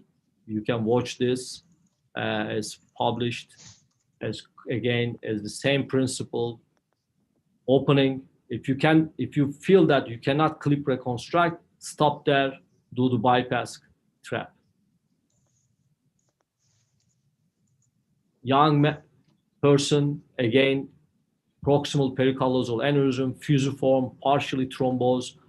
One artery comes, the other artery comes out. This is very small compared to other, and there is a long distance between, so A3 may not be option. You can simply trap these aneurysms, but we did the dynamic studies and there's no posterior pericallosal collaterals. And what we are, then you have to do some sort of bypass. So we prepared for an STA, radial artery interposition graft. We prepare for A3, and we'll decide at the surgery. Wide arachnoid dissection, getting the proximal control, interhemispheric dissection, and checking the distance between two is almost impossible to bring these together without taking any branches. And no retrograde flow with the dynamic ICG, so the patient is not going to tolerate just simple trapping. We confirm that. And estimating the STA, now we know that we cannot do A3. We're going to go to STA trunk to the A3 bypass and go. That is very narrow space, very tight play area, but then the trapping the aneurysm. You see the interposition graft coming from the STA frontal branch because it was short. He's a boy, not very big arms. Radial artery was short, and we did the A3 bypass. And in 2 months, he's back to school. Headaches are improved, completely normal, no neurological deficits. Posterior circulation is same. If I do the basilar aneurysms, in the past I did transsylvian terminal. Nowadays I do transcavernous approaches, and this is the one example. 2 aneurysm, multiple aneurysm. Patient is not compliant with these medications. He's psychotic. But he works. He works in the supermarket, normal citizen, but he doesn't like taking the medications. So how are we going to treat this aneurysm? Incidentally found after the head injury, improve after the head injury. So we need to do something. And this is the first, we need to address the large one, ACOM aneurysm, after doing the transcavernous anterior clinidectomy, extradural, all stuff. And we did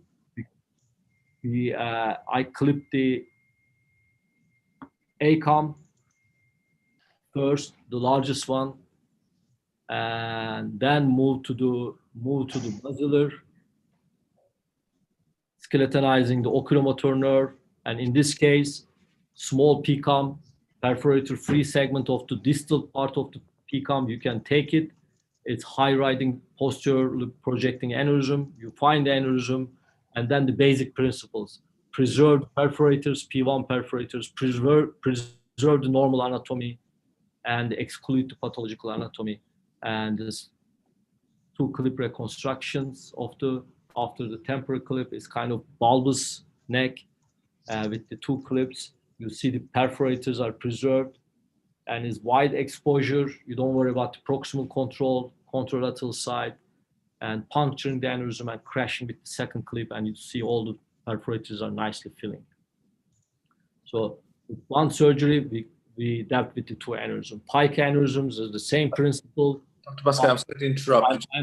I'm finishing. Okay. Same posterior circulation, far lateral transcondylar approach. You'll have cases like this. There is no intraarterial access to coil this aneurysm and fusiform. Patient has previous strokes, peripheral arterial disease. What you gonna do? Nothing, other than coiling, recurrence, clipping. High riding pica, retrosigmoid approach. You cannot do far lateral. So at the end, we come to the beginning point. We cannot do many vascular surgeries anymore, but we are intracranial microneurosurgeons. Tumor surgery, you do like a vascular neurosurgery. You eliminate the vascular supply to GBM, that's the vascular. You are doing like AVM. And meningioma surgery, everything is intracranial microsurgery. You can keep up with your microsurgical skills by doing intracranial microsurgery, not only vascular intracranial surgery, but also go to the lab, younger guys, spend more time, not 1 year, 2 years, 5 years, still go to your office, suture in the office, okay? Future is whatever you hear from the others. Future is still microsurgery. We'll keep the microsurgery alive. And thank you. Sorry for taking your time. And it's a busy day for me. I'm happy to take any calls anytime. It's fantastic. Thank you very much for an excellent talk. And I think for our more junior colleagues joining us, a lovely demonstration of how you deal with the distal dual ring and how it attaches to the adventitia of the carotid. I think there are some questions in the text. I know you're very busy, Dr. Baskaya, but if you could maybe answer the questions by typing in there for them while we go to our next talk, that'd be very, very helpful. But thank you for an excellent presentation. Thank you. And before I introduce the next speaker, I'm just going to take a short amount of time just to say happy birthday to my co-chair, Professor Imad Kanan. Happy birthday, Professor Kanan, on behalf of the WFNS committee. Happy birthday to you. Thank you. Thanks all. The best birthday to have this webinar, the inauguration. Thank you. Not at all. And before I hand back to Professor Kanan for the last few speakers, I'll just introduce the next speaker, Professor Soichi Oya. We're very pleased that you could join us today. He has a huge experience, again, like all our speakers. He's joining us from Japan, a huge experience in neurovascular surgery. He's going to take on a very complex topic on giant aneurysms and the nuances of treating them. Very lucky to have him with us today. So thanks again for joining us, and please share your screen and start your talk. Thank you. Thank you. Let me share my screen.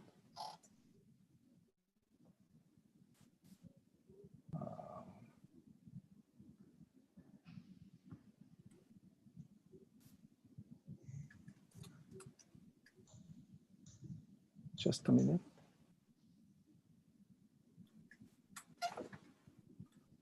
Are you seeing my screen? Slides? Yes, we are. Thank you. Okay. Thank you. It's my great honor to be able to join in this wonderful, the webinar. It's not easy for me to make a speech after such a distinguished giants in the world of neurosurgery. However, different from other previous speakers, I'd like to share my complications related to the treatment of giant cerebral aneurysms. Giant cerebral aneurysms are hard to treat. Previously, incomplete occlusion was reported to occur in 11%, and the neurological deterioration also occurs in 22%. What's more, surgical mortality is reportedly higher than 10%, even with express hands. Today, I'd like to focus on clipping for giant aneurysms because, for example, trapping of the ICA aneurysm, trapping of the ICA with a radial artery or saphenous vein graft has already been established well for these aneurysms like IC cavernous giant aneurysms. So let me share the lessons I have learned through my failure, complications, and good outcomes. The first case is an example of my making a wrong judge intraoperatively. This patient had a ruptured left distal PCA giant aneurysm. What I intended was to remove the clot inside the aneurysm first and put multiple clips in a parallel fashion. If it was not possible, the plan B was to trap the aneurysm here and also the distal outlet here, and use the STA distal PCA bypass. So I used the left side transzygomatic subtemporal approach. I always put the screw and the plate like this before, reflecting the zygomatic arch, and I try to create as widely as possible this subtemporal working field. Now I'm cutting the tentorium. This is the fourth nerve, and I try to widen this working space. And this is the oculomotor nerve and the proximal P2 and the distal P3, and put a temporary clip to the proximal and the distal portion, and now I trap the aneurysm. And as my plan A, I incise the aneurysm and try to remove the clot. However, the clot was so hard. It was sclerosed, very firm.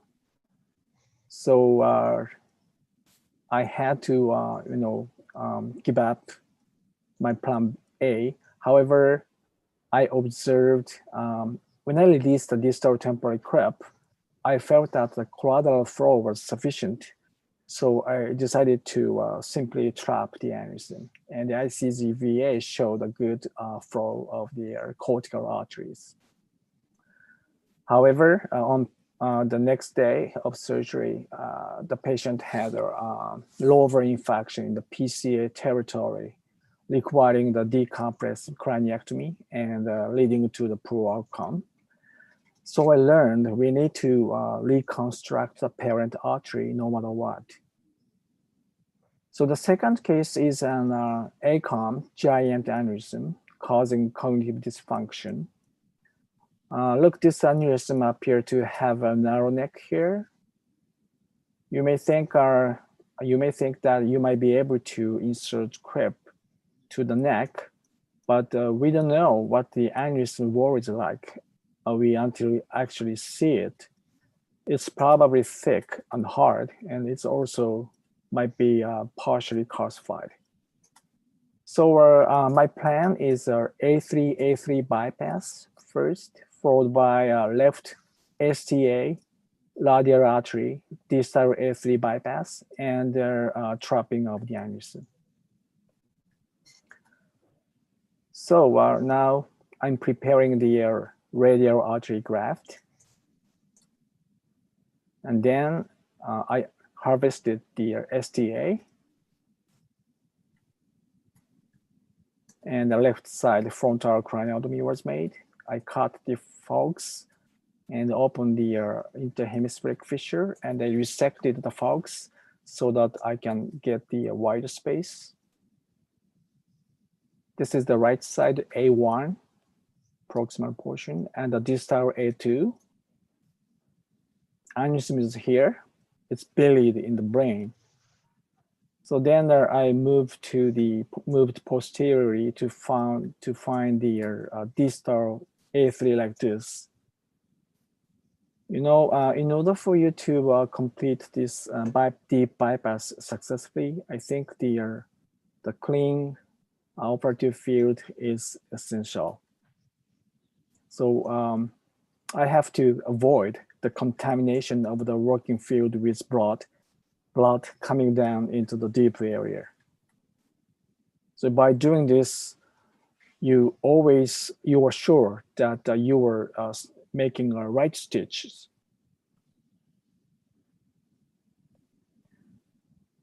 And of course, it was repeatedly, stressed by the previous speakers. I think the practice or training is very important to safely accomplish this formidable bypass. Now I'm using the running suture in the deeper side, and I am expecting the patency larger as time goes. So I use the interrupted suture on the shallower side. This side, I use the interrupted suture.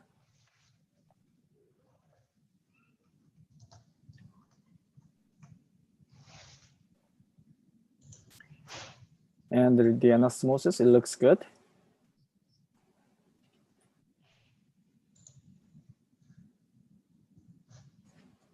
Okay, then I harvested the radial graft. And now I'm making the radial artery graft bypass to the more distal A3 portion. The difficult part of the bypass like this is that you do not have enough space to lay down this thick RA graft from right and left or left and right.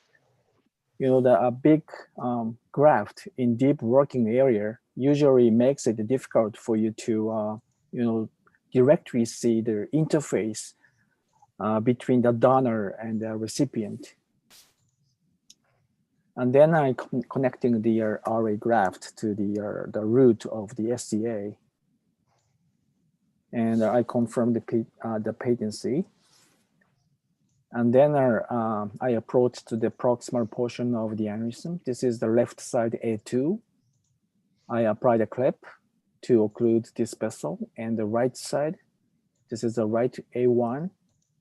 And I cut the aneurysm wall. And while removing the clot, I had a bleeding from the distal A2. So, you know, I already prepared the bypass to the distal ACA area. So I just applied 2 clips and the aneurysm trapping was completed. And our patency was confirmed again.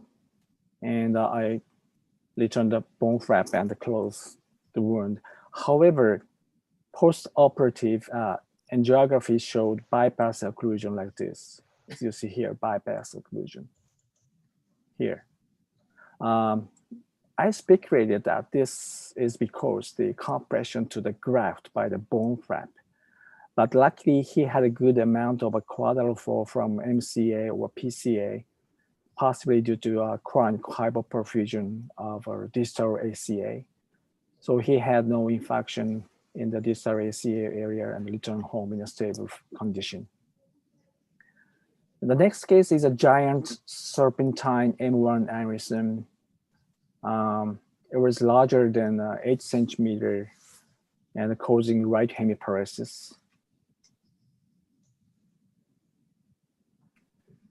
And to our surprise, during his admission for elective surgery, he suddenly collapsed in the ward, and their CT scan showed bleeding from the aneurysm. So, you know, it was a slim hope because he was diagnosed as a grade 5, but we conducted emergency surgery. So our plan was splitting the STA into 2 parts and connects them with RA graft, and making 2 anastomoses using the distal STA as a Y-shaped graft for M2, and then trap the aneurysm. So this is the left side, front temporal craniotomy. And there was a thick blood clot in the arachnoid cyst. And after removing the clot, I found this is the M1, M2 junction, and these are the M2 branches. And first, I need to confirm the condition of the ICA, because I was planning to occlude the ICA, but the wall of the ICA was soft enough for me to apply the clip. That's good. This is the A1. So I prepare the STA. This is just a facial branch. And then I prepare the radial artery graft.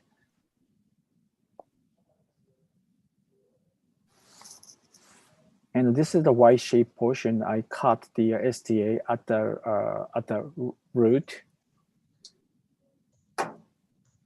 This is the Y-shaped graft. And using the RA graft, I extended the graft length using the RA graft as a interposition graft.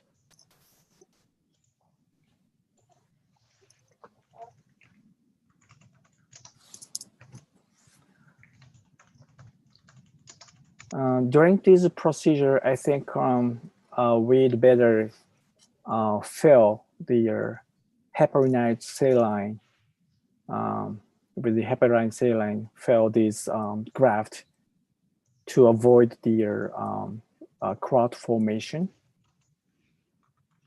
And at the other side, I anastomosed these two vessels, and these are the Y-shaped graft, and this is the M2. Because of this was a huge aneurysm, so the space was narrow, and this is not the brain. This is a very thick or stiff wall of the aneurysm. So the space was like the interhemispheric fissure. It's very narrow. But luckily, I could complete the anastomosis like this. We need to keep clean the operative field. And the first is done, and the second is go, and then now it's done. It looks good. A good pulsation, and also the ICG-VA show the good patency of both branches. And then I apply the clip to the ICA and M1 and M2 and complete the trapping. Okay. And but the CT scan taken immediately after surgery showed the infarction because of the probably initial damage of SAH, subarachnoid hemorrhage. He suffered from a bilateral MCA infarction. Although the aneurysm was occluded, the outcome was not good. So this time, based on our previous failure, we made a little change, which is gathering for a thick radial artery graft, as shown here, to preserve the patency of bypass. And the next case, this woman had a right giant MCA aneurysm causing declining cognition, partially thrombosed. So for this patient, we, created the STA, STA-MCA bypass first, and then I incised the aneurysm. And again, the clot was extremely, hard, and I could not see anything behind this aneurysm. So the first thing I have to do is to make this aneurysm smaller. So I'm, removing the clot, and this is the M1. I could get a good exposure. I'm just practicing the applying the temporary grip to the M1. And but I could not see inferior trunk of the M2, but I found the superior trunk of the M1, so I put the clip because we already made a bypass, and I could take time to remove the clot, and finally I had bleeding from the M1, so after controlling this bleeding, just like I practiced before, I applied the temporal clip to the M1 as distally as possible to preserve the renticulosteroid arteries. And these bleeding are from inferior trunk of the M2, but that's minor bleeding, so I could continue to deal with the removing the clot. And now I'm resecting the aneurysm wall.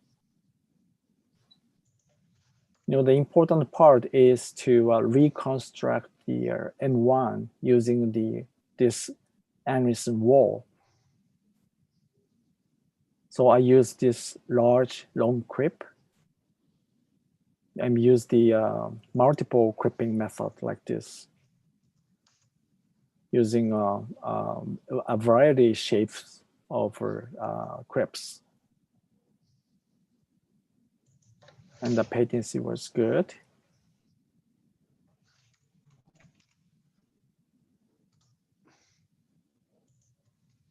The Doppler sonography showed a good patency. And also the video, ICG video angiography showed a good good vascular flow. Okay, I put another 2 clips.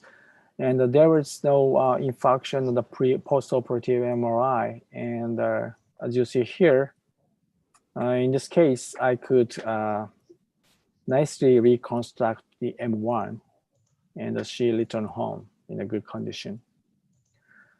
And I'm going to skip this case because what I want to say through this case is about the same. But let me just cover quickly.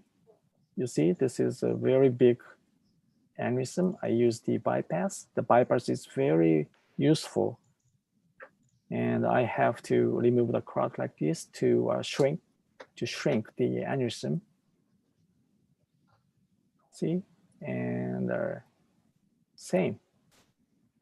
But this time I could get a very nice aneurysm wall here. So it's almost healthy. So I could obliterate in much more simple technique.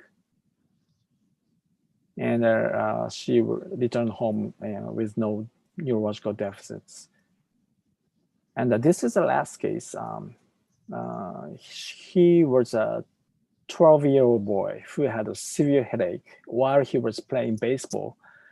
He had a partially thrombosed right M1 anterior temporal artery aneurysm. And this was a formidable case because the range of the temporary occlusion involved the renticular-steroid arteries. So I have to get the procedure done very quickly. I cut the anterior temporal artery here. So these bleedings are from our renticular-steroid arteries. But the M1 is temporarily occluded at the proximal portion and the distal portion. So I just have to repetitively release this occlusion again and again.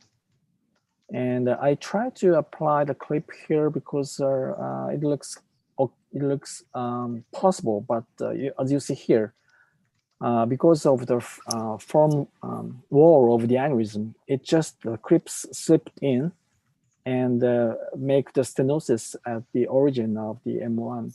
So I changed my strategy. I try to remove the clot as quickly as possible. And now I could make the aneurysm smaller enough, so I could put a clip at this line. But still, there's some leakage here, so I just I change a little bit. And for this type of large clip, you have to reinforce this tip area because the clip might not close enough. So I put another 2 clip. And our ICG video angiography showed a good arterial fall. And the patients went home in a good condition. So these are surgical nuances for giant aneurysms I introduced today. We need to make the most of vascular reconstruction technique. And we should be familiar with multiple clipping technique. And also we have to understand the clip characteristics. And in my opinion, we should not expect that you can do a simple neck clipping. So just like Dr. Baskaya said, we need to have multiple solutions. And you need to prepare for the sclerosed thrombus. As is often the case with partially thrombosed aneurysms, the interaneurysmal thrombi may be extremely hard. So you better get cursor, drill, and bigger suckers and scissors ready in the OR. Thank you for your attention. I think Professor Sanjeeva has some appointments to leave, and I'm going to take over. I'd like to thank you, Professor Soichi. I'm not seeing any question on the chat, but we'll open the question and comment for the panel. We can take one or two. Please feel free, whoever has some comment. I'd like to thank you for giving that presentation and show some of the complication and how to handle the complication when they occur. And bypass is, of course, is an essential procedure that the residents should learn to do early in their practice, because if they start doing it late, they will miss the train. And I think this is an important component. If there is no question, I'd like to welcome. Can I say something, Imad? Yeah, okay, you are with us. Go ahead. Yeah, I came back. I had emergency. Imad, first of all, happy birthday. Many years with us. Thank you. Thank you for organizing again. And Oya Sensei, beautiful presentation. Wonderful. Thank I you. enjoy very Good to much. see you again online. See you. Thank you very much. And you stressed very important points. And thank you for your honest, candid presentation. Thank you very much, Dr. Mustafa. I also learned a lot. All right, I'd like to invite our next speaker, Professor Jacques Moret. He is the world-renowned interventional neuroradiologist. His contribution to this field is unbelievable. I have witnessed most of it because I mentioned that I inaugurate and dedicate that session to Professor Pierre Lajoignes. I'm sure he is a close friend to all of us. God bless his soul. And Professor Moret has contributed to education and teaching of a new generation of neuroradiologists, even other disciplines like a neurologist, to bring them into this field. He has contributed to the advancement in that field and by innovative ideas. And this is where we are now with the interventional radiologists. Without any further ado, I'd like to ask Dr. Jacques, who is the chair of the Vascular Center in Bujon. How you pronounce it in French? Bujon? Bicêtre. Bicêtre. Oh, okay. I switched to Bicêtre Hospital. Oh, yeah. Bicêtre. This is where 5 years ago. Where Pierre Lajoignes used to. Pierre was. Yeah, this is what Pierre was, and this is where I did my medical study too with Pierre at the same time. Yeah, it's wonderful. So please, the podium is. Okay. Share your screen. I will.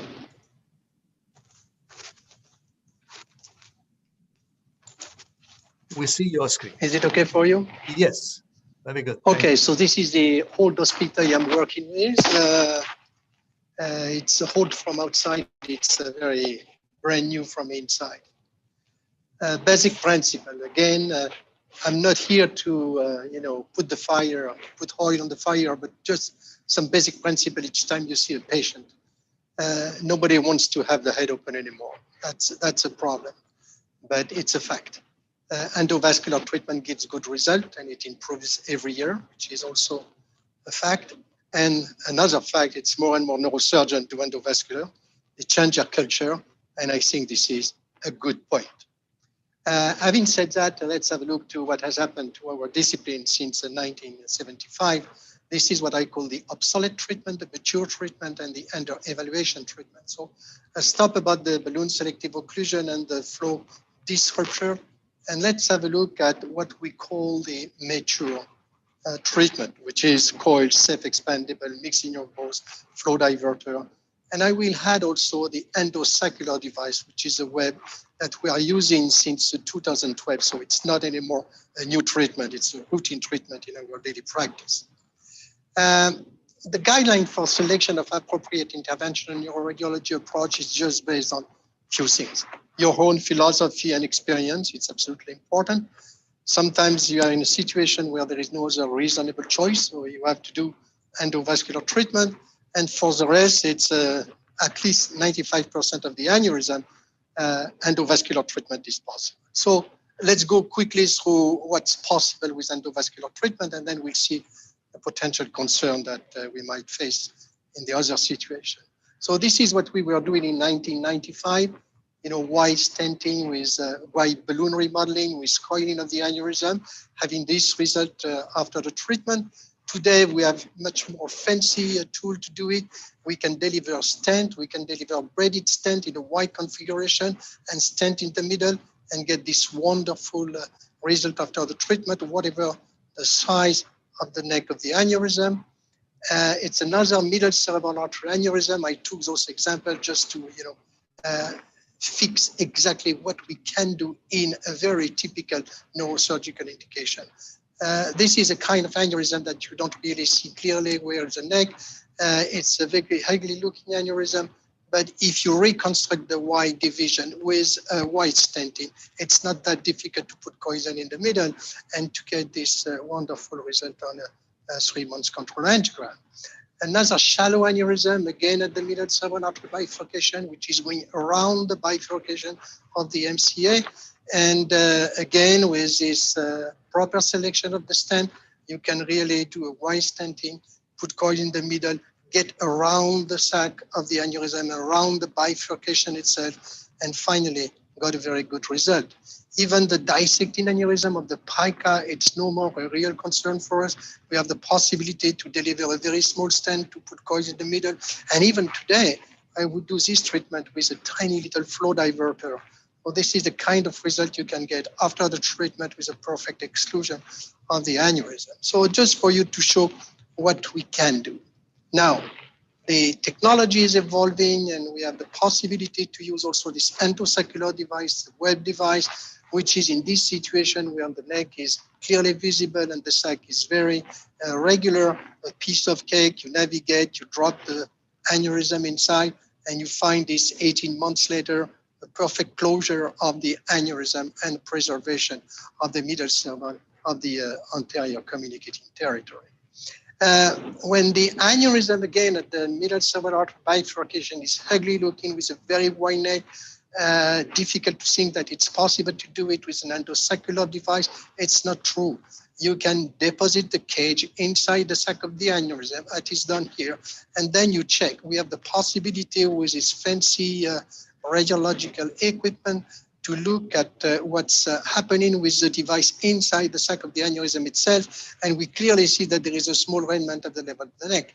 If you leave this like that, you have a chance to get recurrence at this level. So you have to get rid of these potential factors for recurrence of the aneurysm. So it's very difficult to tilt the device inside the sac of the aneurysm. You can just pull and push on it.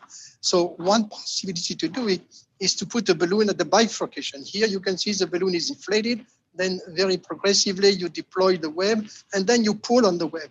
And by pulling on the web, as you can see here, you will see, puff, it tilts towards the bottom of the aneurysm, the neck of the aneurysm, protected by the balloon which is there.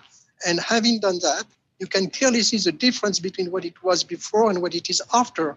There is a very nice apposition of the bottom of the web at the bifurcation itself. This is a wire of the balloon catheter, which was used to help this positioning of the web inside. And this is the follow-up. This is pre-op, this is immediately post. There is very frequently flow in the device immediately after the deposition. This is 1 day post, it's already almost completely gone. And this is 20 months later with a perfect occlusion of the aneurysm and a perfect healing at the bifurcation. Ugly looking aneurysm in difficult situation like blister-like, it's a concern for neurosurgical approach. It was a real concern for endovascular too. It's not really a concern anymore as far as we have possibility to use the flow diverter. And the flow diverter can be used in this dramatic situation in emergency to treat this aneurysm. As far as you care about the preservation of the patency of the ECOM, in this situation it was the case, you can just deploy a flow diverted stent covering the neck of the aneurysm and the branch, and even if it goes crosses the origin of A1 segment, it's not a concern as far as there is a cross flow. This is a flow diverter, this is the aneurysm, and this is what you can see 6 months later. Aneurysm is completely gone. The artery is completely patent. The lenticular striate is patent, as you can see here. And you can also see that here, it goes through the lenticular striate and the aneurysm is completely gone. Looking at the vasocity, which is a special way to screen on the aneurysm with a CT in the angio suite. So this is a 6 months post-op just to compare to what it was before. So even in this very difficult situation, we have the possibility to do treatment. So forget about what we can do in aneurysm that are competitive or not with a neurosurgical approach. I would prefer to insist on the fact that a lot of indications are only depending on our philosophy and experience. And there is one thing that belongs to philosophy, which is a bypass. The bypass is really an indication based on your own philosophy. I have nothing against a bypass. I just want to tell you that there is an endovascular way to go around the bypass and to avoid the bypass. So this is an indication of what we were doing previously, which is all this 10 years ago, before we got the flow diverter. This patient had a partially thrombosed bifurcation, carotid bifurcation aneurysm, and this patient was treated by parent vessel occlusion. We occluded the carotid. It was not done here, but I would have done the same at that time. And on the control angiogram, the aneurysm is still filled, and the distal part of the middle cerebral artery is perfectly visible. So when you look at this, at that time, we did a treatment based on bypass. A high flow bypass was performed, as you can see, which was good patency, which is also supplying the middle cerebral artery territory, and the patient was really nice. The second step treatment was to occlude the aneurysm, the carotid aneurysm artery, and at that time, we decided to do a control angiogram before the treatment, and this is what we saw. This is the right side, and this is the left side. And as you can see, there is no more aneurysm visible. Definitely, the competition of the flow, this is a superimposition, is clearly showing that because of that, the aneurysm has disappeared. The bypass is supplying the middle cerebral artery territory, and the ECOM is supplying the anterior cerebral territory. So this is a good result. So what do we do today? Today, it's a different song. Let's have a look at this aneurysm. This is a typical aneurysm, dysplastic, ugly looking, a lot of blister all around daughter sac on this dysplastic aneurysm.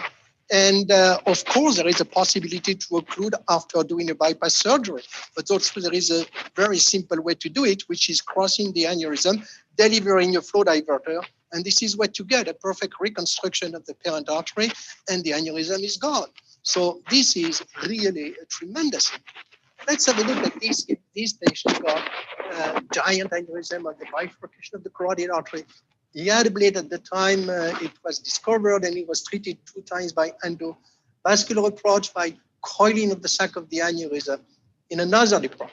Everybody knows that this is not the way to treat a large aneurysm, and this is the recurrence of the aneurysm, wide neck, the portion of the middle cerebral artery, which is still patent and visible there, intricated with a bifurcation.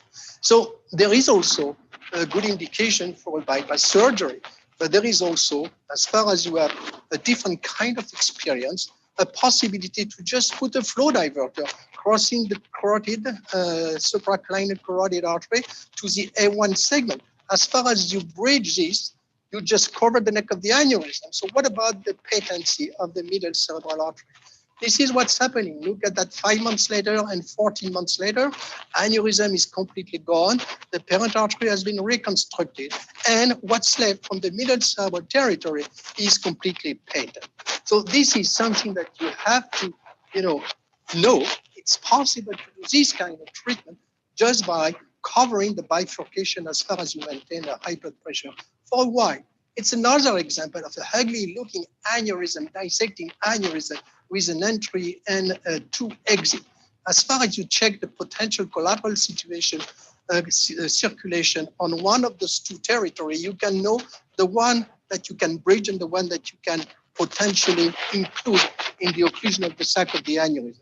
We can navigate bypass. There is a lot of possibility to navigate inside the sac of the aneurysm and have a scaffolding and then deliver flow diverter in the scaffolding. This is the vasocity, which is clearly showing that this montage has completely covered the neck and reconstruct the parent artery. Now let's have a look at what's happening. This is 14 months later. There is still a little bit of the aneurysm visible here, of this large partially thrombosed aneurysm. And this is a 3D picture. And this is 20 months later. The aneurysm is completely gone. The parent artery, which is a collateral exiting from the sac of the aneurysm, has been completely preserved. There is still a patency and a flow inside and no more aneurysm visible.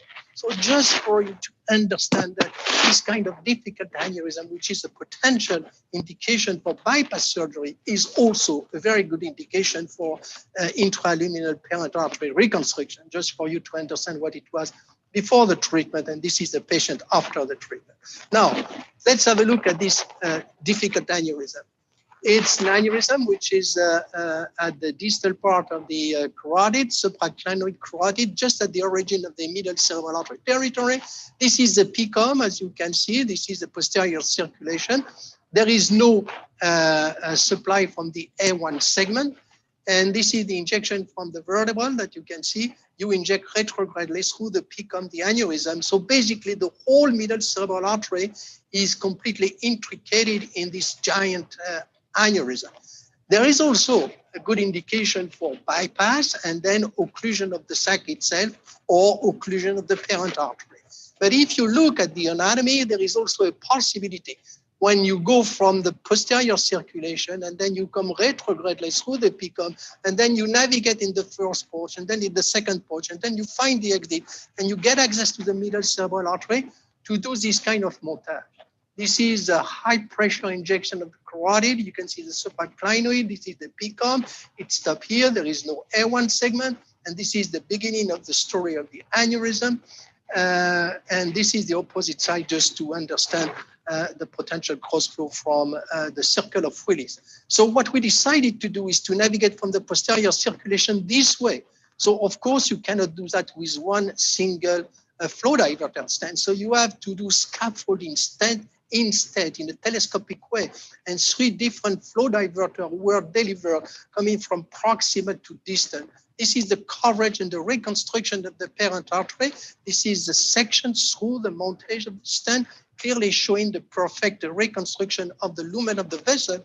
And this is a 6 months control angiogram. You can see that was expecting has happened. The PCOM is supplying completely the middle cerebral artery, which has been reconstructed, considering that the aneurysm is gone. So there is no question that we can do a lot of things, despite asking, or it's interesting to know what's possible to do. Then the choice is, of course, depending on your philosophy and depending on your experience. In some situation, there is no other reasonable choice. It happens, and there is no question that it is the case when you are dealing with a cavernous carotid aneurysm, which is responsible of cranial nerve compression. Today, nobody thinks about doing something from inside. Everybody is reconstructing the parent artery by delivering a flow diverter stent in the carotid siphon to get this wonderful result 14 months later. Nobody can think that this patient had an aneurysm if you just look at this picture. So this is definitely the way to go. There is no question about it. Now, let's have a look at this situation. Think about the possibility to treat this aneurysm. Surgery, I don't think it's easy. Endovascular, it's not easy. Plus, you have to choose the proper tool. You know, there is a big concern in our discipline, which I hope will be yours one day. We have so many tools that it's difficult sometimes to choose which one is more suitable in a given case. In this situation, there is no question that having a wire reconstruction and using laser cut stent, one which is not open cells and one which is open cell, is extremely important. Why? Just because you know exactly how to protect and reconstruct the parent artery, and then you can go through with coils. So this is the aneurysm when looking at the angiogram. And this is the evolution of that aneurysm pre-op. This is immediately post. There is some dye going through the stent and through the mesh of the coil.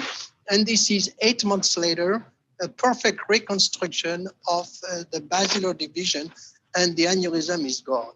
So even in those difficult and critical situations, we can do something. Of course, we can do something in this ugly looking dysplastic middle basilar artery aneurysm. The real question is, should we do the treatment of this? I think today, with the kind of tool that we have, it's absolutely reasonable to do the treatment of this aneurysm. So the patient is treated very simply by delivering a flow diverter. The navigation sometimes is not that easy, but this is our business, so we are not going to complain. Let's have a look at what's happening. This is after the treatment on the right side of the screen, and before the treatment, the basilar artery has been perfectly reconstructed. The aneurysm is gone.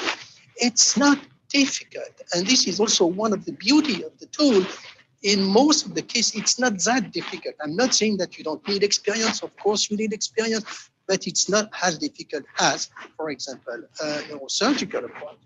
Let's have a look at this patient who can do something unless you use the tools of the Centauri, which is a flow diverter. This patient is 15 years old. She presented a sudden headache with vomiting, and the CT scan, which was done the next day, was definitely demonstrating some bleeding in front of the pons. And we did an angiogram, and we noticed this dissecting aneurysm of the upper side of the basilar involving the superior cerebellar artery. How can you think that you will be able to do a treatment in this patient? There is something that you have to understand. Crossing a bifurcation is a concern because you covered some of the branch. But if you look at the balance of the flow, you have a lot of things that are possible. So this patient was treated in emergency. So in emergency, we put the patient under abscisimax, and we delivered the telescopic stent, which is a pipeline in this region, and we covered the basilar, we covered we crossed the aneurysm, and we covered the P1 on that side, and we went in the P1 on the other side. This is a perforator here. That's the reason why we choose this direction. So this is the immediate control angiogram. 1 day post-op, the patient presented with a mild left hemi anesthesia. And as you can see on the MRI, there is a tiny little stroke in the pons. And when we did another angiogram, we saw that despite the abscisimax, the patient is presenting rapid thrombosis of the sac of the aneurysm involving the origin of the superior cerebellar territory. This is the angiogram at that time, which is 1 day post. So we stopped the abscisimax and we removed the Plavix to use the ticagrelor. We are not using Plavix anymore for the last 5 years. So ticagrelor was delivered to the patient. So this is the evolution of the patient post, immediately post-op. This is 1 day post, the one that you saw already. This is 10 days.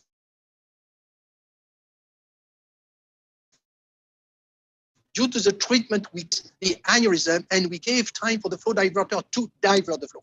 And this is what's happening on a long-term basis. This is 5 months post-op. Aneurysm is gone. The arteries that have been covered are no more visible because there is another crossflow from the posterior circulation on the opposite side, and the aneurysm is cured and the patient is going well.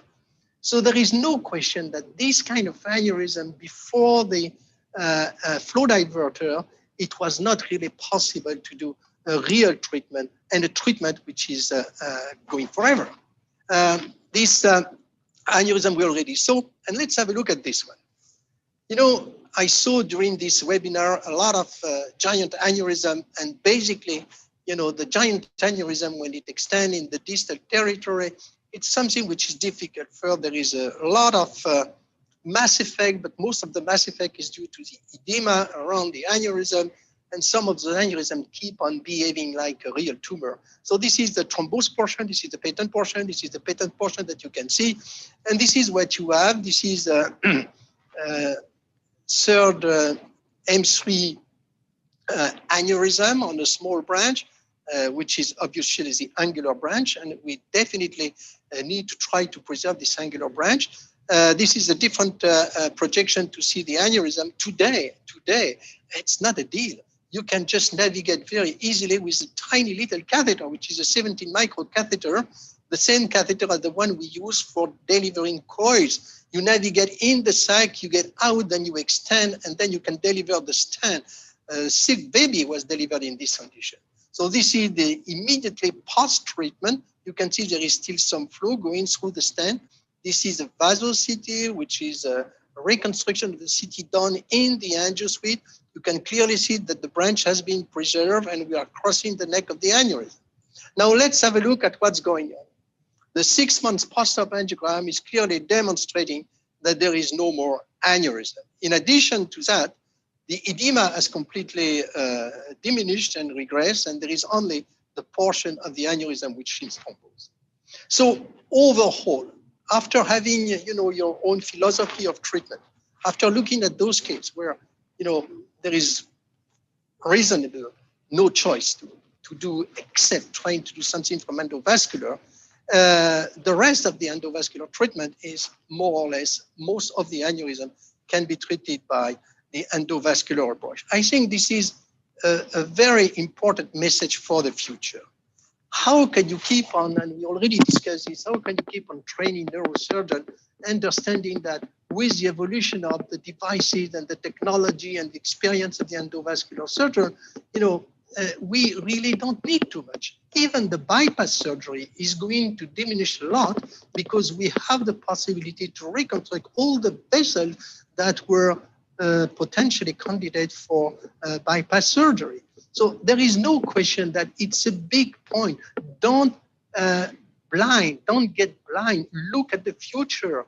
It's not reasonable to keep on teaching neurosurgeons to treat aneurysm that they will not be able to treat in the future. This is a message. I know that you are going to react a lot, but if at my age, in my position, I don't say that, I think that I'm not helping neurosurgery.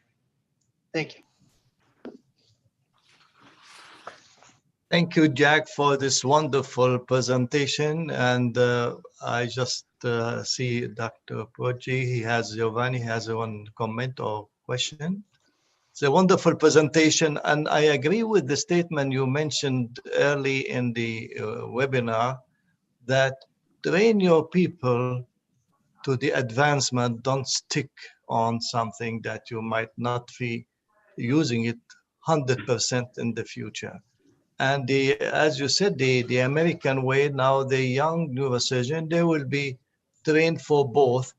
It's always difficult because a human being has always a dominant hemisphere that will dictate on him which he has to do. And there will be some bias, but at least for somebody who has the training, then he will understand when he see these like flow diverters, pipeline, stenting, the value of it, and they start considering the approach over the others. Giovanni, you have comment or some question? Well, I would like to make a comment about this last statement. Definitely, the future to have, first of all, compliments Jacques for all the presentation. In the future, definitely, we have to have a vascular neurological surgeon.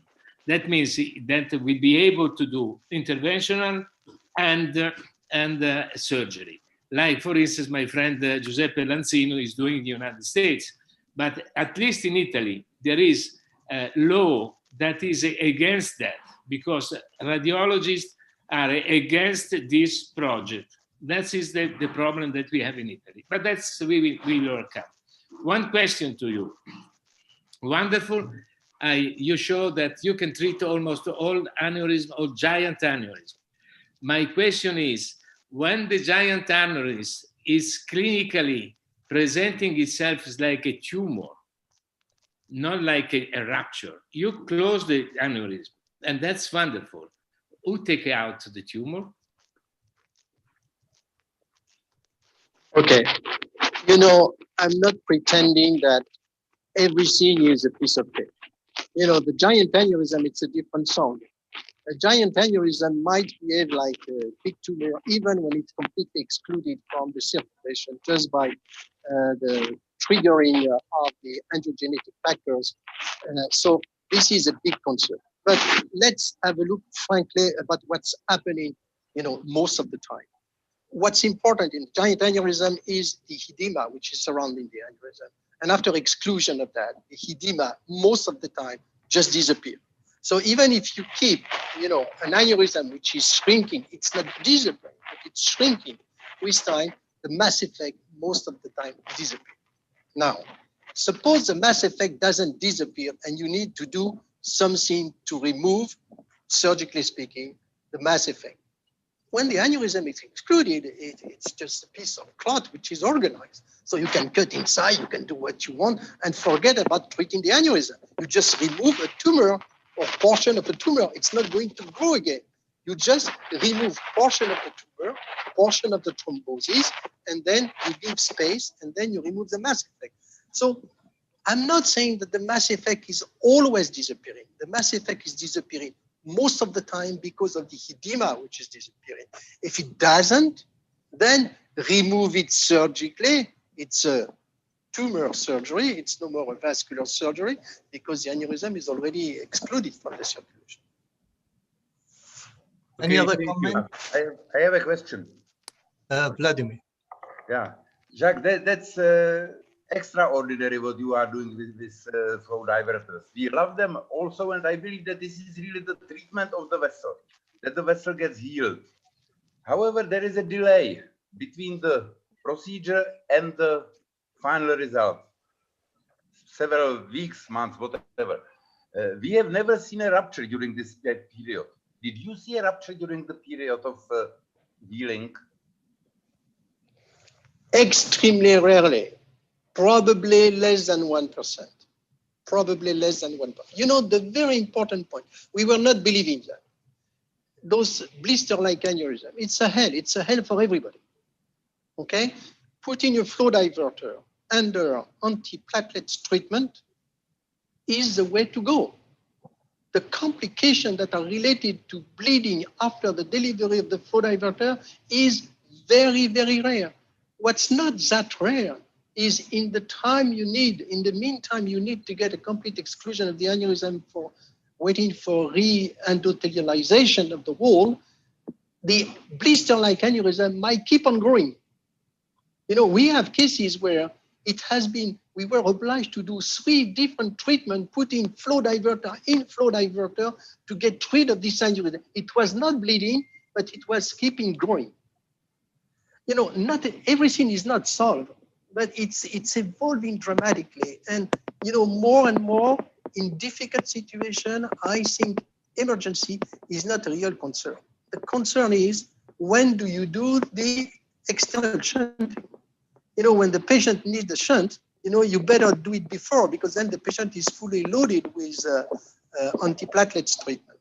And this is another concern. I would definitely love to know exactly what we can do, surgically speaking, when you have a patient who is completely filled up with antiplatelets treatment after our treatment. There is a lot of potential complication. Some neurosurgeons are really afraid of that. Some of them are less afraid. Some of them are not afraid at all. I don't know. I need an answer to that. You know, I have been asking my friend Jua, what do you think? Most of the time he say, I don't care. If you do hemostasis properly, it's not a concern. A lot of neurosurgeons, they don't think the same. So this is a big concern. It's a big concern.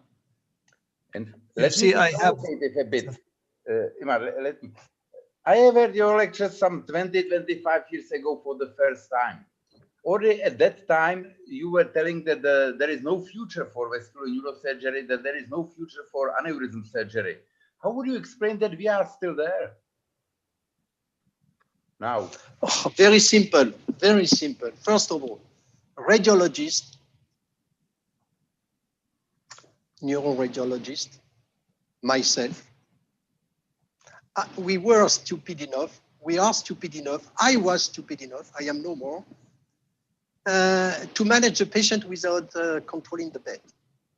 If you don't control the bed, you don't have the power on the patients. And this is your strength.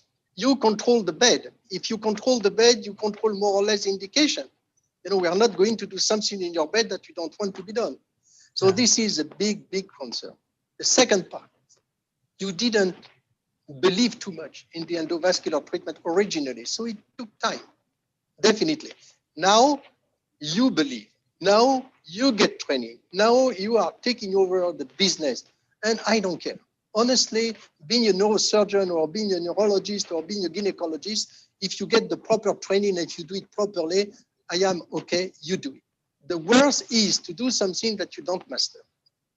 And the third point is, unfortunately, worldwide, we don't have access to the same devices. And this is a big concern because of regulation, because of money-wise, because of whatever.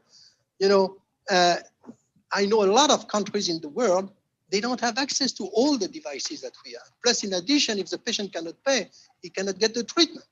You know, I am in a situation which is extremely favorable, you know, because I don't care about the cost of the treatment. I care about my salary, which is miserable, but the patient is fine. He doesn't pay anything. And I love this. Honestly, I love this. If they increase our salary a little bit more, it would be better.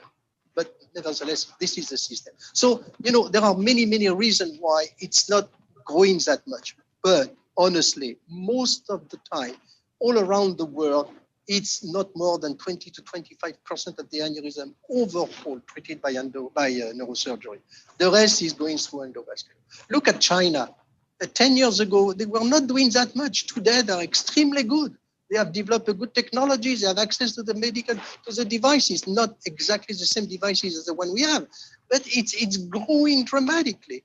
You know, 1.4 billion people are now exposed with good doctors, with a good training for endovascular treatment.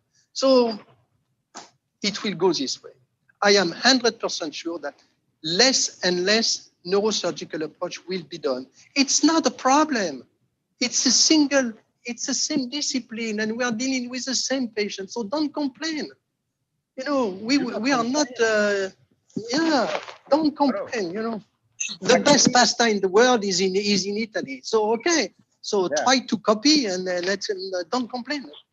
Some 15 years ago, we managed to start the program or to put on paper the program of education for neurosurgeons to do endovascular, along with Pierre Lajanet. It somehow is still in effect within the European Union. But it's exactly the same what Giovanni is saying. We do not have the access to the X-ray machines. They don't let us. The same as you do not have the access to the beds, we do not have the access to the machines. And there was no help from your side over the years. We are the ones only pushing this education, this common education for endovascular, for neurosurgeons. But never ever any neurointerventional radiologist helped us to push this through. So Vladimir, yes, there is a very simple answer. In 2015, we got those 5 studies, randomized study about the stroke. What's happening today? 5 years later, neurologists, they have never access to angio suite 5 years ago. Today, a lot of neurologists are doing endovascular treatment and endovascular thrombectomy, and they have access to the angio suite. No, everywhere. In United States, in South America, no, in France, it's not. In France, we have access to neuroradiologists. I know there is a lot of regulation, but forget about the regulation and think about the future. The regulation, they are here to be adjusted. So if we fight enough and if we are clever enough, we can manage a way to change the regulation. Europe, for the time being, can be one of the territory where it will be possible. I don't know, but think about what can be possible. If it's not possible for political reason, for I don't know, then it's a shame for the patient. I fully understand you. I understand that this is the future, no doubt about that. This is the same as vascular surgery. It's over. It's a past discipline. Yeah. But I don't know about Giovanni. Have you ever had a success? Do you have any neurosurgeon doing interventional in Italy? Not in Italy. Not in Italy. In Italy, you have to have the board of neurosurgery and the board of radiology. That means a lot of time. Very few people are prone.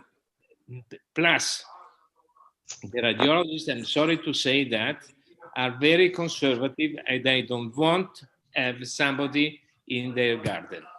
That's the problem in Italy. I don't know what is around Europe or around the world. United States is a completely different situation. They can do both, but that's the United States. Right. But Giovanni, yeah, go ahead. I think it's not necessary to change a label on your jacket. I think just wait a minute. Yeah, the only thing you need is to be concerned about this problem. As far as you are concerned, you work all together in the same environment, the same bed, the same staff, the same everything. You know, it's not because there is one single department that, you know, you will be doing everything. Some will be doing endovascular and some will be doing open skull surgery. It will be exactly the same thing. But for the power of the discipline and the future of the discipline, we need unity. We definitely need unity. Okay, I have IP Sharia. In our settings, we have a neuroradiologist who is a part of the team and who is doing all the interventional work. And there is not a single patient in whom we perform any endovascular treatment who is not at the neurosurgical department. And it works well.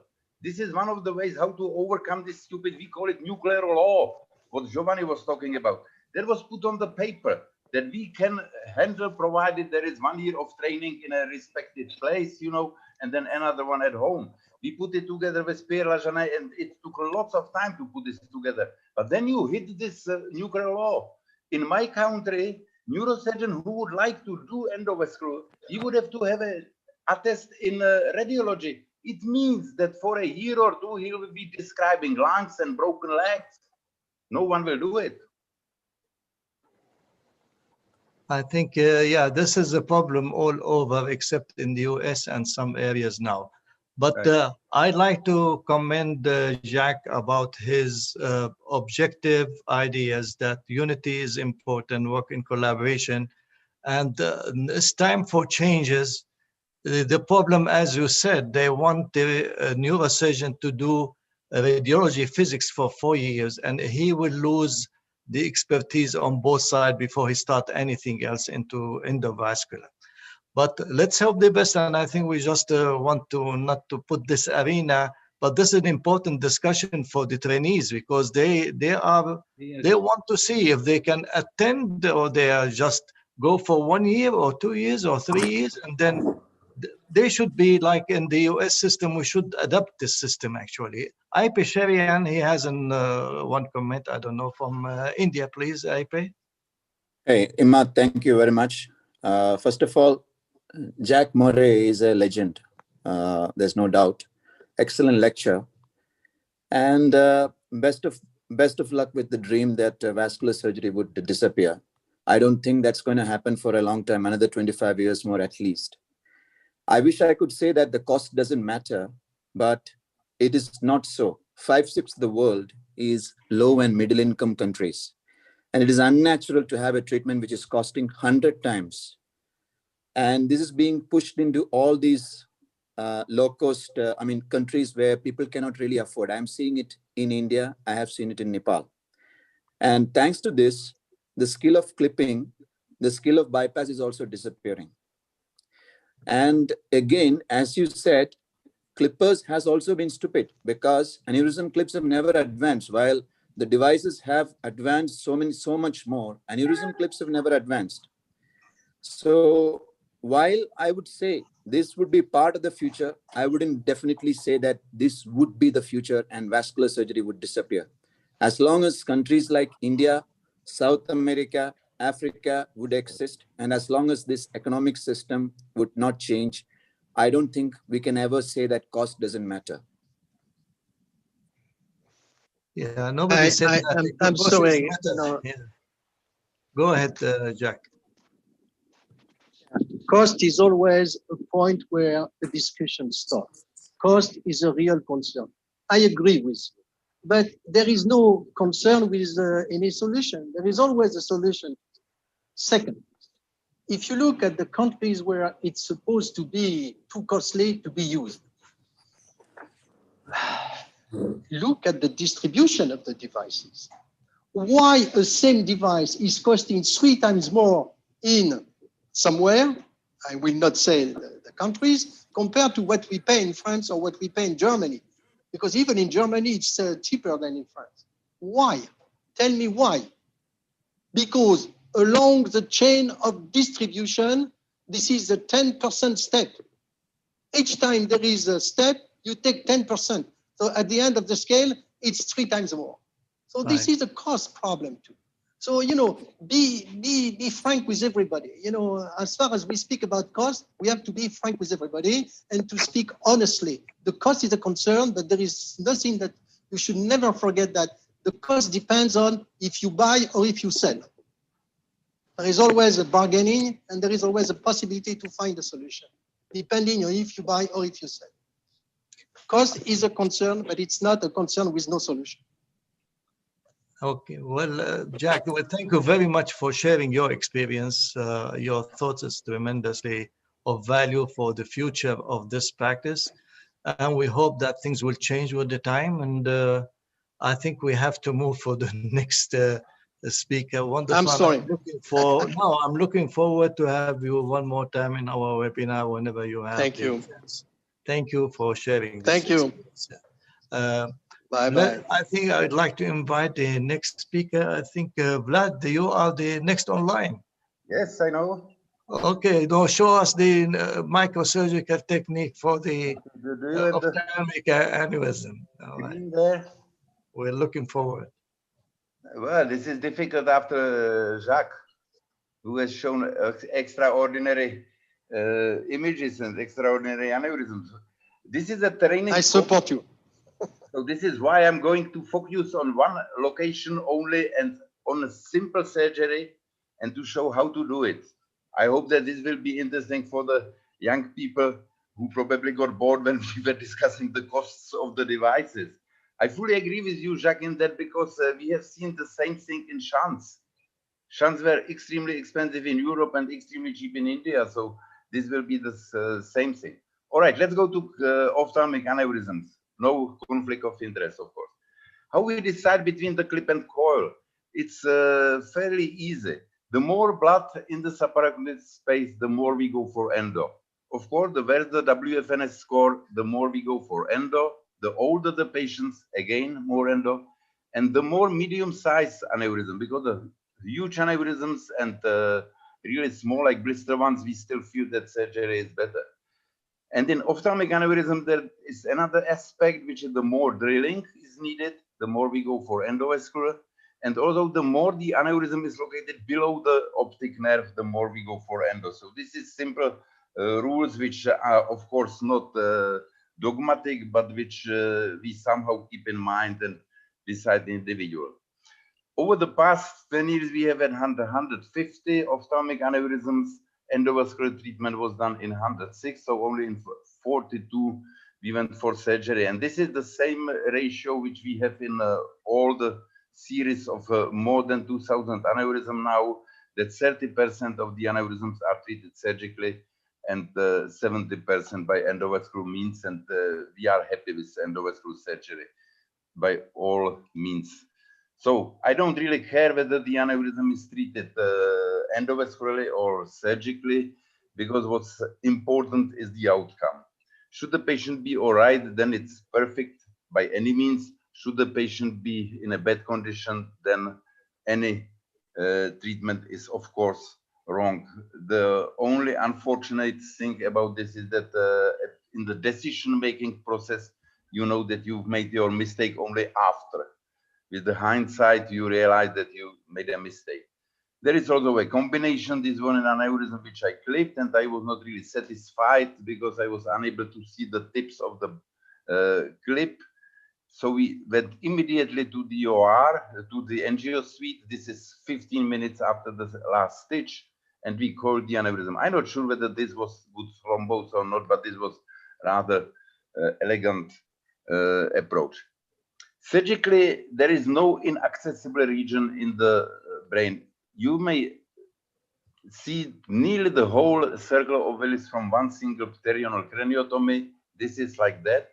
But for ophthalmic aneurysm, you really need just this small region where is the optic nerve and where is the carotid artery entering the intradural compartment. And this is the most rewarding surgery because it's like 10 minutes intradurally and you are done. This is a simple ophthalmic artery aneurysm just below the optic nerve, which is on the left-hand side, no retraction whatsoever, no dissection of the Sylvian fissure, no dissection of anything else except chiasmatic and carotid cistern. This is done like that, and this is the best advantage against the endovascular. As Juha says, you can kill the aneurysm, and you may be sure that the job is done. And if I will overdo it, you may tell the patient, do not need to see him again. There are no recurrences after this. What were the techniques in these 42 cases? Proximal control, there was none in 37. I do not know whether it was my bravery or stupidity. In one case of large aneurysm, we dissected the carotid in the neck, and in 4 cases, we have used the balloon. The last was the unfortunate case when the radiologist put the balloon by mistake on the opposite side carotid, and when the aneurysm ruptured, then really the was very, very significant. What about the drilling? There was none in 16 cases. It looks like the one I have shown you already. Sometimes only the coagulation of the dura just lateral to the optic nerve and medial to the carotid artery is sufficient to insert the clip. Targeted drilling in 15 cases, I will show what it looks like. And the whole anterior clinoid only in 6 cases and only in large aneurysms. I don't think that one really needs that at majority of cases. So surgical technique, this is simple craniotomy, but it really doesn't matter whether you go supraorbital or frontolateral or pterional. In my mind, the large craniotomy or the regular size craniotomy gives you different angles of sight and much more maneuverability than the supraorbital approach. And this is what you need to see. This is the optic nerve, this is the carotid artery, and you do not need to dissect anything else. This is from below. This is the optic nerve here, the carotid artery. This is from our study on cisterns. And you really open only the optochiasmatic cistern and carotid cistern. Nothing else, no dissection is necessary. So let's go to a few cases. This is a happy lady with 2 aneurysms on carotid artery on both sides. This one was treated endovascularly and this one surgically. And again, this was very straightforward procedure, very similar to the first one. You see that there is space enough between the aneurysm and the optic nerve to insert the clip. Thus, everything you need is only to dissect the distal part of the neck, and then you may clip the aneurysm and then coagulate it. These are really probably the best surgeries, and they definitely are easier than the PCOM aneurysm because these are above the carotid. These aneurysm PCOM are mostly below, so you do not see the aneurysm that well as opposed to these ophthalmic aneurysms, which are really perfectly accessible and seen on all sides. Check of the blood flow, of course, is necessary. This is after. This is another one. Again, there is no drilling necessary in this case. And oops, yes. And the only dissection again is the optic nerve, the optochiasmatic cistern, the carotid cistern. Then you are directly on the aneurysm. And the only question is whether you will need to drill the clinoid or part of the clinoid or not. And in the majority of cases, you really do not need it. At least in half of the cases, you do not need it. And a good CTA prior to surgery should show you whether the aneurysm is covered by bone or not, and you can predict the need for drilling. And if there is a need for drilling, as I told you already, we really prefer endovascular treatment to surgical treatment. So this will be exactly the same as the first case. So let's skip that. This is after. It's like a carbon copy of the first case.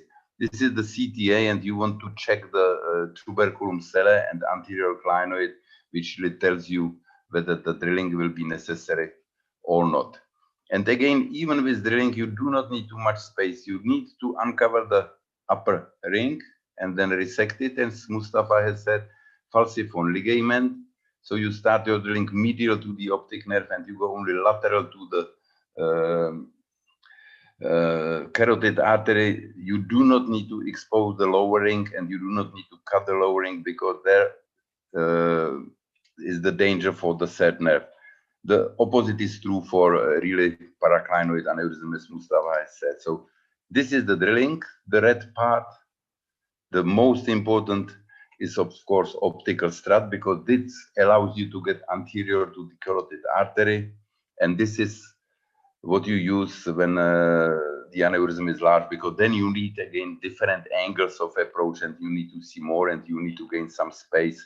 The drilling is extradural because this is unlike in meningiomas, the aneurysm is always covered in dura. So unless you penetrate the dura, you cannot harm the aneurysm, and you use the dura as cover. So you start your drilling lateral to the carotid, and you end it medial to the optic nerve. And here is the region of optical strut where the drilling must be more extensive. You do not need to drill the clinoid process, which is here.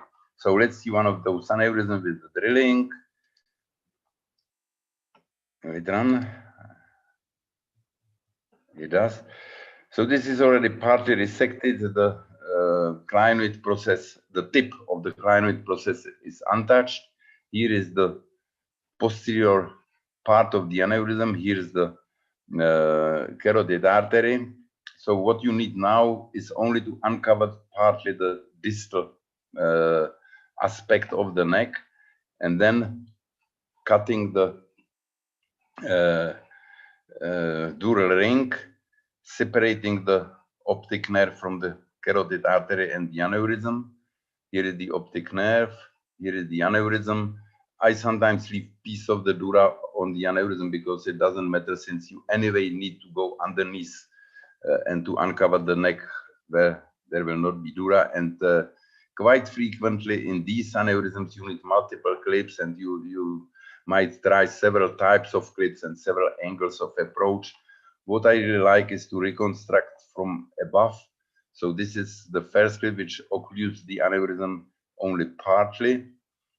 And here is the region of optical strut where the drilling is really needed to see the anterior bend of the carotid artery. And you see that there is a little remnant of the aneurysm anterior to this first clip. So there will be the second clip. Here is the mother artery, the carotid artery. You perfectly see the wall of the aneurysm starting from the carotid artery. So you can really put your clip very precisely.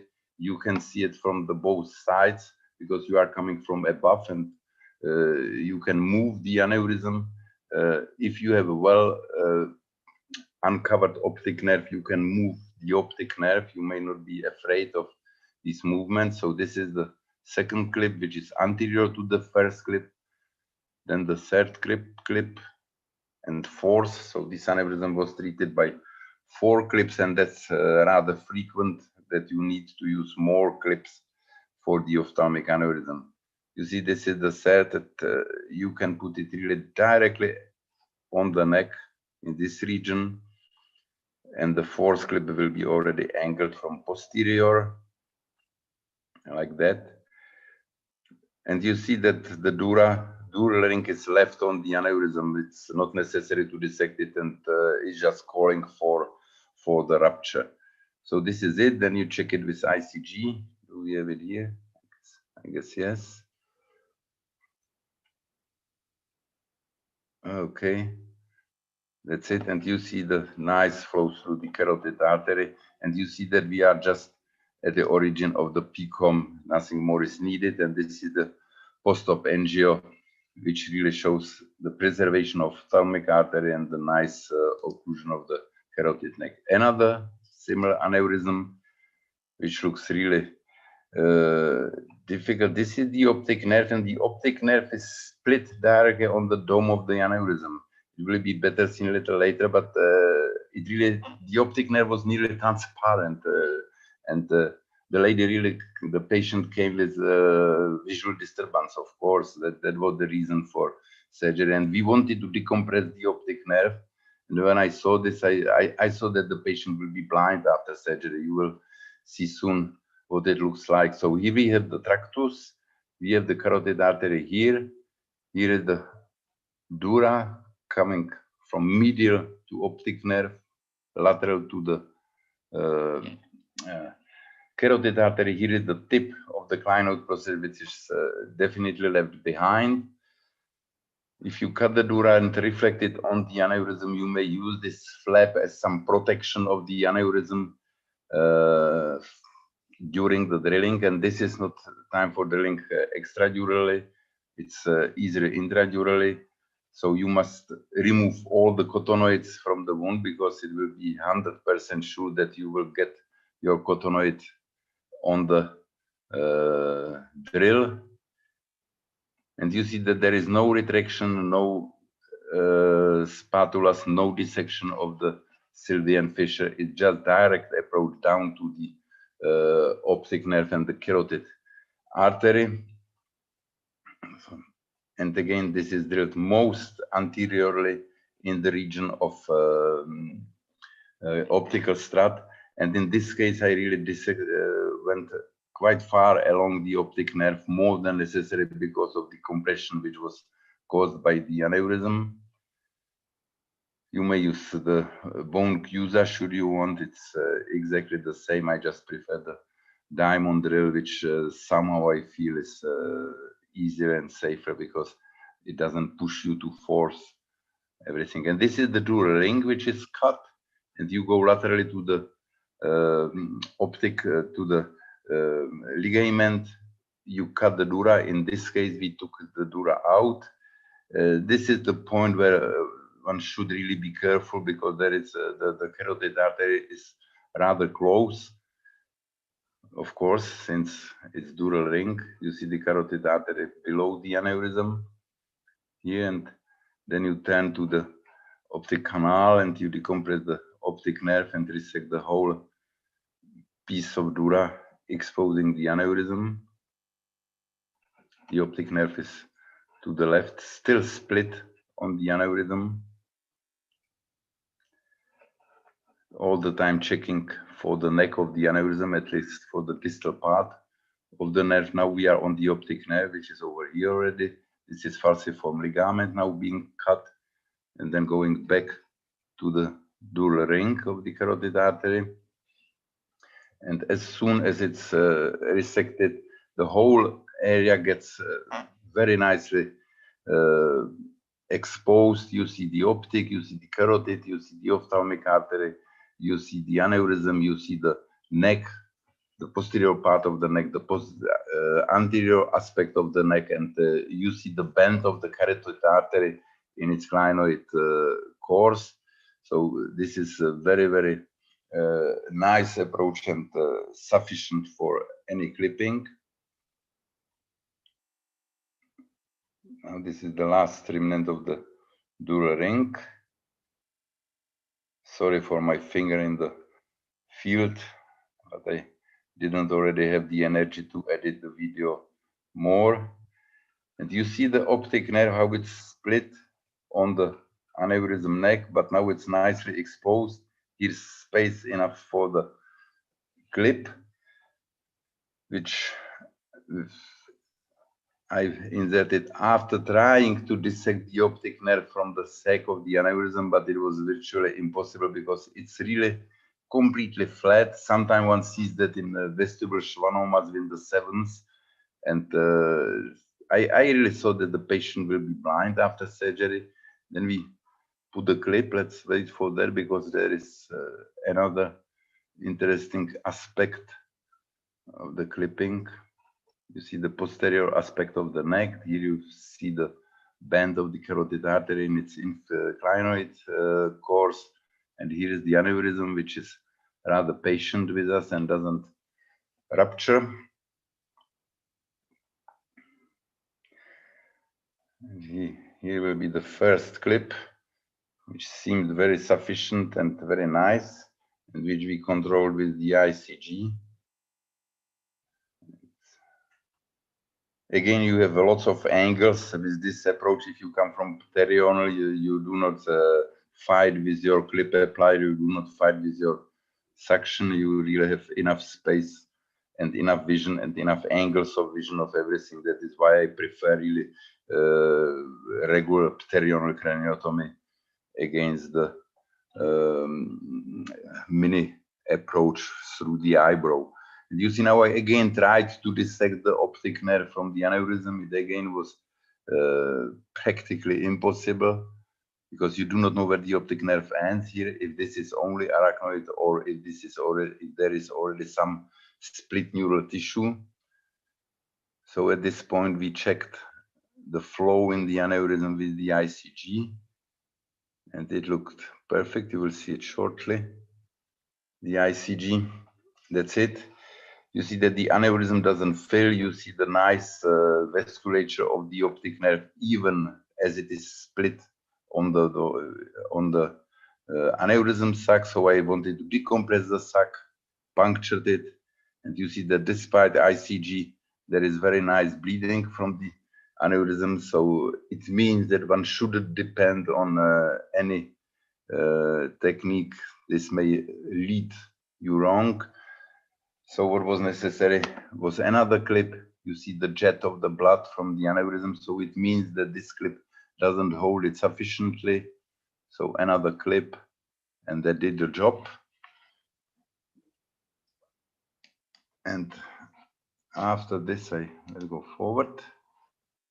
And this is the final image when I cut the aneurysm, decompressed the aneurysm, and the optic nerve somehow went back to its normal shape and normal position. And surprisingly, even with this manipulation, the vision returned to normal within the next 2 months. This is the post-op angio. These are another large aneurysms which may be clipped.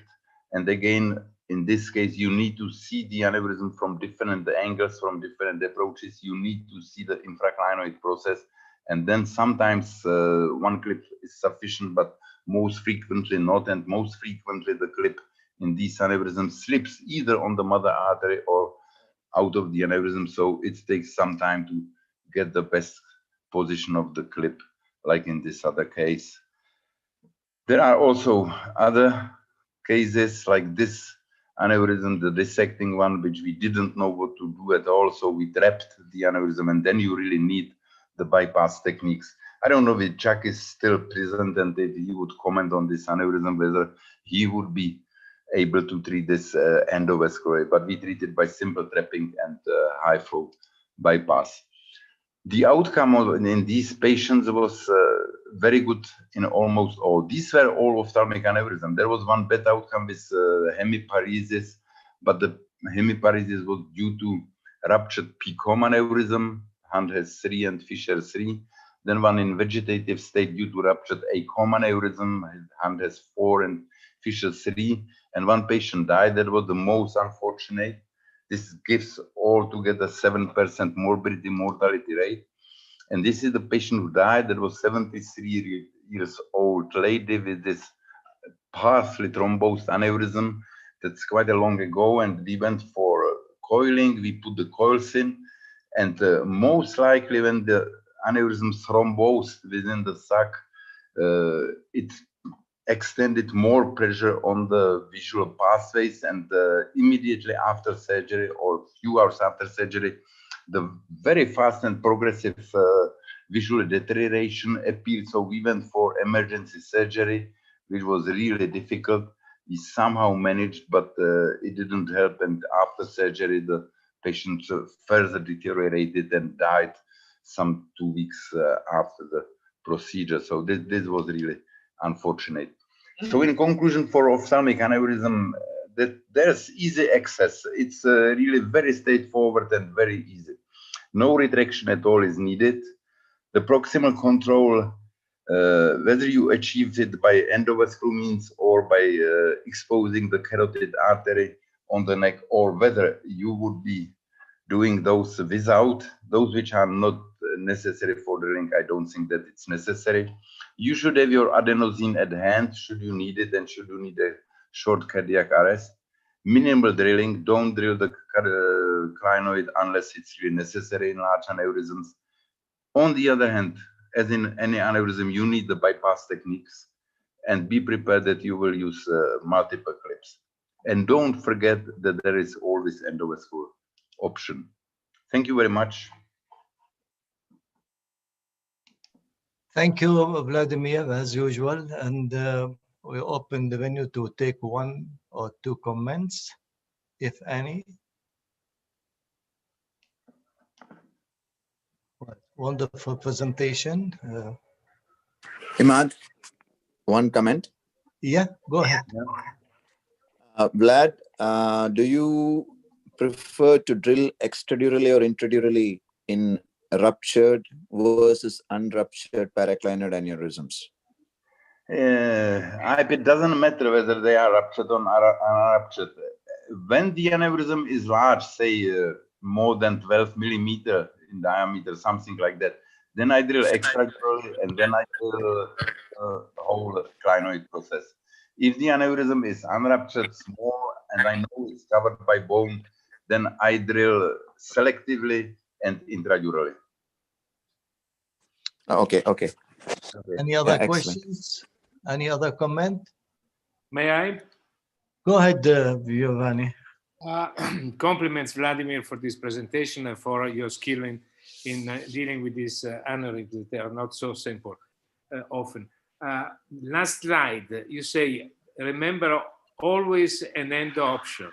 I will suggest to use always a possible option. Because I know, they tell you, because I have a patient with bilateral aneurysm, carotid ophthalmic aneurysm.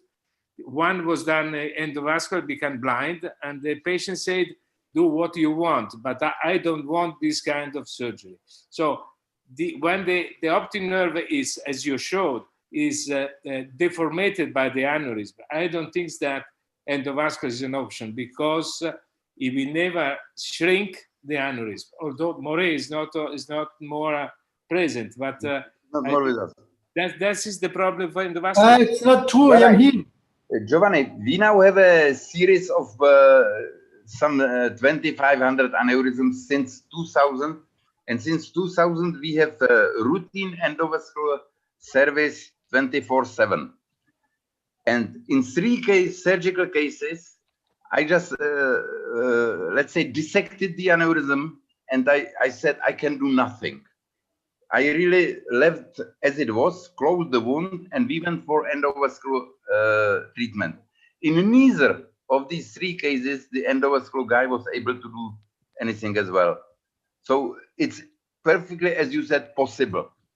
Not the option, but possible option. Fully agree. I want to see, I think Dr. Jacques Moray is still here. And the other things you see, I just want to ask Dr. Moray, when they do such a large or giant aneurysm, they are still having the concept flow director with overpacking. The problem was with these giants, the overpacking with coil, so they will never shrink. And many of the cases seen on video from colleague, they have to retrieve that coil piece by piece to decompress their optic nerve. Now, with the flow direct converter, do you think that the principle in the past to overpack this aneurysm to achieve complete thrombosis is still there, or you just do the flow diverter and with some kind of material that can be shrunk and disappear, it's only the thrombus can disappear, because putting coil fill that sac, it will never disappear, and the purpose of decompressing the optic nerve does not exist. So please, Jack, if you can answer this one and the comment from the colleague. Yeah, I will try to answer. First of all, you have to understand that whatever you do, you cannot pack the sac of an aneurysm more than 30%. So, after you cannot keep on pushing coils. So the mass effect does exist, but it's not that dramatic. Second, if the aneurysm is excluded from the circulation, it shrinks. Even if it shrinks a little bit, it shrinks. And that's enough most of the time to decompress the structure around. In addition, the swelling and the edema is disappearing if the aneurysm is excluded from the circulation. So just by the conjunction of those two phenomena, a little bit of shrinkage and a complete disappearing of the swelling, usually the mass effect is not a concern. I think this is the mistake on some of the interventional radiologists I know from, not from in your practice. They overpack, they don't consider the 30%. And this is one that comes the problem, they never shrunk. And then we start decompressing the coil to relieve the optic nerve. I think Vladimir has some comment. Yeah, Jacques, that was the last case I have shown, the patient who died. And really didn't find any other explanation. Exactly, our radiologist kept this 30% rule perfectly. And still the deterioration of the vision was rather fast, and it was definitely caused by the procedure, because the patient prior to the procedure was stable for several months. So it must have been caused by the some, let's say, swelling of the cold aneurysm. So it's not 100% sure. And then, well, you know, in the other case, what would you do? No. There is a phenomenon. Yeah, there is a phenomenon that we don't master and don't control, which is the triggering of the proteolytic enzyme.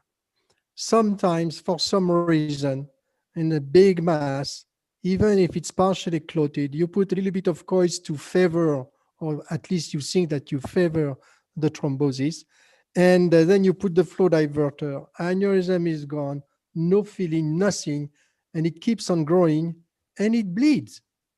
So, you know, the proteolytic enzymes are triggered by the amount of clot.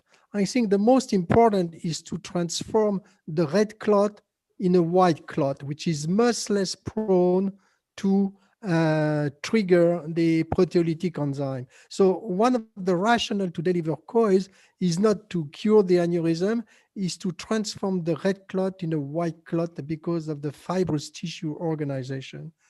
Unfortunately, it's not 100% sure, and we don't know. You know, 20 years ago, I published a paper in which giant aneurysm were completely excluded. You have no view of the aneurysm on the angiogram, and the patient died, 2 or 3 of them died after 15 to 3 weeks, after 15 days to 3 weeks, just because of those a proteolytic enzyme that we cannot master. Whatever you use, a high dose of steroid or whatever, it doesn't work. So we don't know, you know, some cases escape from us. So you are telling me that we shouldn't operate on this rapidly progressing vision deterioration? No, this is not what I am saying. I am saying that it's better for you to operate. The problem, it's a bad condition. You know, you have something which is full of coils. The shell of the aneurysm is very active. When you do an angio-MR, not an angio-MR, an MR with specific sequences to show if there is some, you know, highlighting of the wall of the aneurysm. When you inject the dye, you can see that the wall is active. So you operate in a very hostile situation. So for you, it's not easy, but I definitely think that you better do surgery as soon as possible if you face something like that. Aneurysm keeps on growing, patient is deteriorating, go and remove as much as you can. Okay, thank you, Jacques. I think we are running a bit late. I'm going to invite the next speaker. Thanks to Vladimir for a wonderful presentation. The next speaker is Dr. Matthias from Argentina, and he's going to talk about a minimal invasive approach to aneurysm. Okay. Matthias, are you with us? Okay. Yes, Imad. Hi, wonderful. Can you hear me? Yes, and we see your slide. Great. First of all, I want to congratulate you for your birthday. I hope you have a nice day, and congratulations to Imad and Vladimir for these 7 webinars.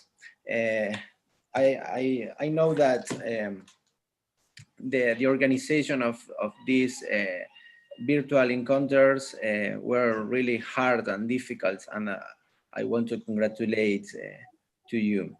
Thank you. Okay, thank you very much.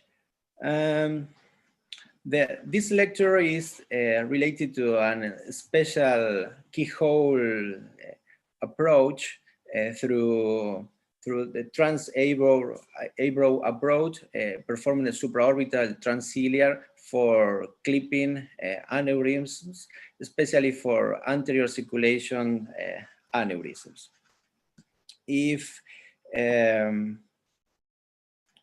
Okay, we will analyze the microsurgical anatomy for the trans-eyebrow approach, and I want to thank to Maximiliano Núñez, an Argentinian colleague who helped me with some beautiful dissection of this minimal invasive transcranial surgery.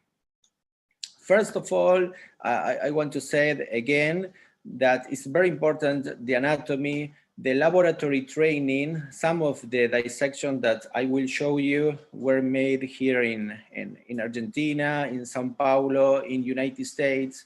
And before to operate my first patient through trans-eyebrow approach, I was working several months in cadaveric specimens.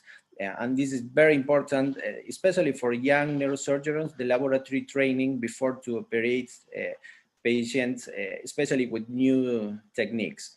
The preoperative studies are really important, and the preoperative planification when we plan to perform a keyhole surgery is very important. And the surgical technology, of course, because the microsurgical instruments are especially designed for this kind of procedures. It's very important to be familiar with the classical approaches, for example, the bilateral craniotomy, the supraorbital frontal craniotomy, transglabellar, the pterional, the orbitozygomatic craniotomy, and it's important to be familiar too with these minimal invasive craniotomies as supraorbital transciliar approach. And with this kind of surgery, the surgery is possible, of course. We can offer a faster surgery and excellent cosmetic results to our patients. When there are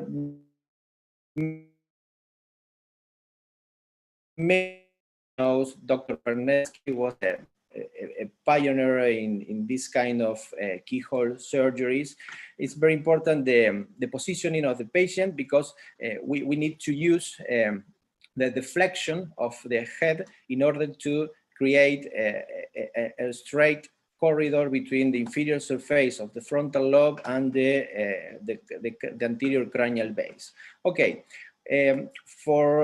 we use the eyebrow to perform our incision. Generally, we perform a 3 centimeters of skin incision.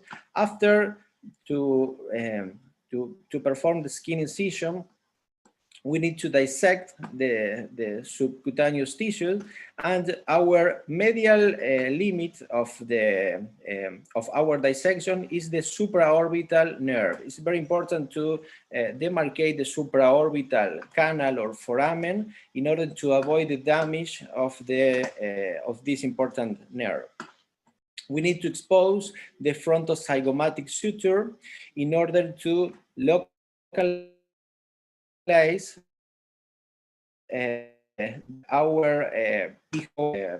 the keyhole foramen. Okay. Another important nerve that we have in this kind of minimal invasive craniotomies is the frontalis ramus of the facial nerve. And we have these small branches of the facial nerve in the region of the supraorbital transciliar approach. Some vessels we will find here. Here is the medial border of our skin incision. The orbital muscle is retracted inferiorly. We can use hooks only in the superior skin, not in the inferior skin, in order to avoid the damage of this muscle and, of course, the age. as you can observe here in this dissection performed in the United States, here we have the supraorbital nerve, and laterally, this is the medial border, and laterally we have many small branches of the fascial nerve. And this is an important thing to keep in mind when we need to perform these keyhole surgeries, because our incision, after to perform the skin incision, should be laterally to the superior, to the supraorbital nerve, and in a curved fashion in order to preserve these branches to arrive the frontalis muscle in this region. Here, a right dissection preserving the eyebrow. We have here all the ramification of the supraorbital nerve and some kind of connections with the frontalis ramus of the fascial nerve. After to perform the incision, we need to expose the temporalis region in order to perform the keyhole foramen. Yes, here behind of the frontozygomatic suture, we need to expose this region in order to perform the foramen. We can use it, we can perform it with 5 millimeters tip of the drill. When we perform this foramen and the craniotomy, it's very important to remove the mammillary eminences of the roof of the orbit in order to create a straight angle of visions between the inferior frontal lobe and the roof of the orbit. It's very important to perform it. The dura mater is incised in a curved fashion with this base inferiorly. And we can see some structures. We can see here the optic nerve, the left optic nerve, the right optic nerve, the chiasm, the carotid artery, the anterior cerebral artery, and the middle cerebral artery, and of course the bifurcation of the carotid artery. Here in a higher visual field, we can observe the carotid artery, the anterior and middle cerebral arteries. And we can approach some special kind of aneurysms using the trans-Avor approach, especially for dorsal ophthalmic aneurysms, for posterior communicating aneurysms located or facing the lateral border of the carotid artery, and M1 or E1 or carotid bifurcation aneurysms. These locations are special for planning this kind of keyhole surgery. Here, it is not a good angiography, but we can observe here the posterior communicating aneurysms facing laterally in the right carotid artery. We try to do angio-CT in the preoperative period and reconstruct the window of the bone that we need to use through this keyhole surgery. And we can observe here the aneurysms in the preoperative study. The surgery starts with a skin incision in the center of the eyebrow. We do this surgery with microscope from the minute 1 to the last minute in order to work with the detailed technique. We use, as I told you some minutes before, some hooks, especially for the superior border of our skin incision, and for the inferior border, we prefer to use some anchoring points in order to retract properly the skin.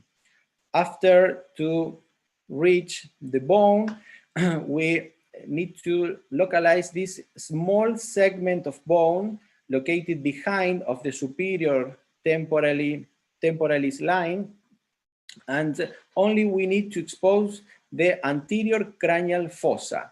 Yes, the first burr hole, the only burr hole that we use, is located superiorly to the keyhole of the pterional craniotomy. After to perform this initial burr hole, we complete our craniotomy with a drill, and our craniotomy is really small. We have 1.5 centimeters to 2.5 centimeters in the transverse diameter.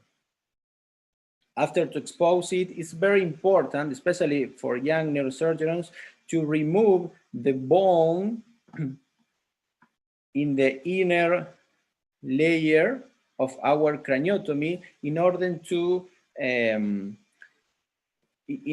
improve our microsurgical visions after the dural opening. Another point that is very important is to remove this bone located in the inner table in the inferior border, and it's very important to remove the mammillary eminences located in the roof of the orbit. We can observe here some periorbital fat. It is not a problem, not at all. And the dura mater is exposed. We open the dura mater, and we can observe the pole of the frontal lobe in this point. We use the subfrontal corridor using the olfactory nerve as a landmark. This is the olfactory nerve that is a very useful anatomic landmark for reach the optic nerve, and of course, in order to localize the carotid artery. We can observe here the anterior cleanout process, the right orbit, the right optic nerve. This is the carotid artery. We can dissect the carotid cistern, the optic cistern. There is the pituitary stalk behind to this small piece of cotton, and the hypophysis there too. The chiasmatic cistern, the tuberculum cellae.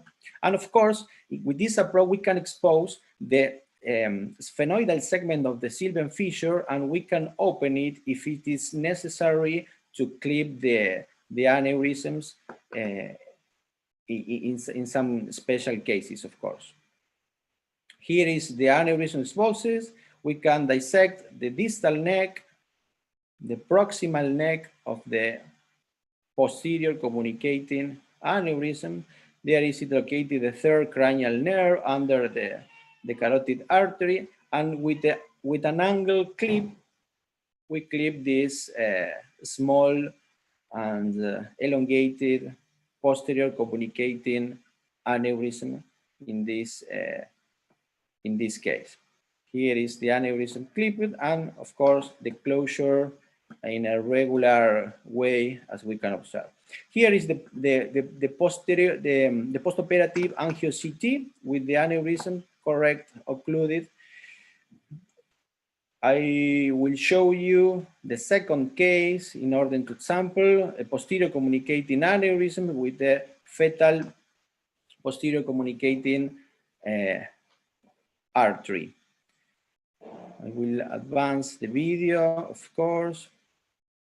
We perform the craniotomy in the regular way, exactly the same as like the first video. And when we start the surgery, we need to work with all angle microsurgical instruments. We can observe here the anterior cleanout process, the right optic nerve. In this case, it was necessary to open the sylvian fissure in order to expose the whole aneurysm sac. The sphenoid segment of the sylvian fissure is very easy to access and to dissect using the supraorbital approach, not the lateral surface, because it's far from this approach and it is not exposed, of course. We can observe here the carotid artery with the white color. The patient have some cardiac problems before to the to the surgery. And we can expose the proximal neck, the distal neck of this big aneurysm, and we clip it with a straight 9 millimeters definite permanent clip to this aneurysm. The aneurysm was located inside of the uncus of the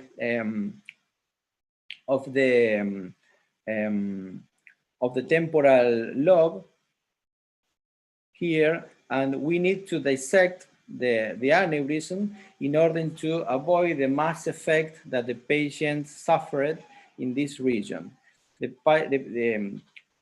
Finally, we can observe here the dome of the aneurysm, dissected of the uncus of the parahippocampal gyrus.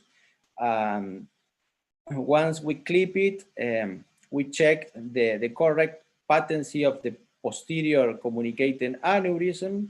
We puncture the dome of the aneurysm. We check that the aneurysm was perfectly occluded, and with the microcisor, we opened the whole aneurysm in order to avoid the mass effect that her temporal lobe suffered with this aneurysm. And here we can observe the internal surface of this aneurysm in this case here. The internal surface of the aneurysm perfectly occluded. This is the angio-CT in the immediately postoperative surgery with the posterior communicating artery with correct patency. The patient in the postoperative period, of course, the cosmetic results were good. The frontalis muscle was perfect too. And the last case I want to show you is this carotid bifurcation aneurysm. We planned the surgery with the angio-CT. This is very important for us in order to reproduce a real scenario like we will have in the surgery. This is a short video where we can observe the incision through the eyebrow. The dura mater exposes is really small. We can observe here the opening of the dura mater of the frontal pole in the same fashion with the base in the orbital rim. The inferior surface of the frontal lobe, the left optic nerve is exposed here, of course, and we need to dissect the sphenoid segment of the sylvian fissure in order to expose properly the carotid bifurcation in this case. This is the carotid artery, the third cranial nerve, the middle cerebral artery, and the anterior cerebral artery, and with the right 9 millimeters permanent clip, we occluded this carotid bifurcation aneurysm. Here we have the preoperative angio-CT and the postoperative angio-CT. Some interesting comments about this kind of keyhole surgery. The surgery was, the duration of the surgery was 19 minutes. Only one clip cost $100 and 2 days in the postoperative period. And after that, all the patients received the hospital discharge.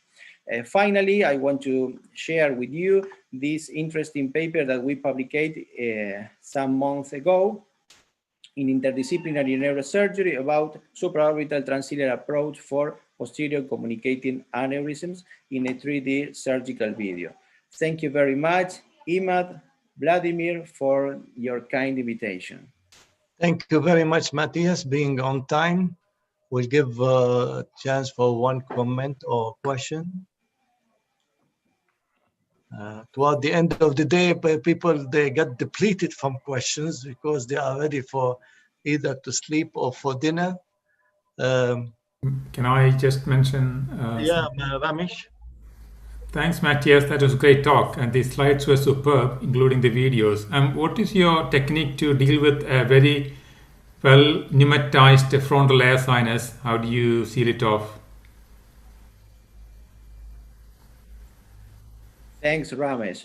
If we have a very pneumatized sinus, when we perform the craniotomy, we need to treat the sinus as a regular way we use with the pterional or frontoterional craniotomy. Yes. Sometimes we need to open the frontal sinus and we remove the mucosa and we treat it with muscle or with bone wax.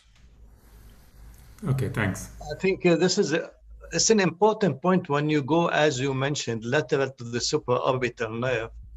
The chance to enter the sinus is remote unless you have an opera singer that he has a big sinuses. But being lateral to that nerve, the chance will be less. We have published about 20 years ago 16 cases using this technique, but we added we use it for even for supracellular tumor, but we added taking the rim of the orbit as we are doing a mini fronto-orbitozygomatic, and we put it back. But thanks for Dr. Pernensky, who has introduced this subject.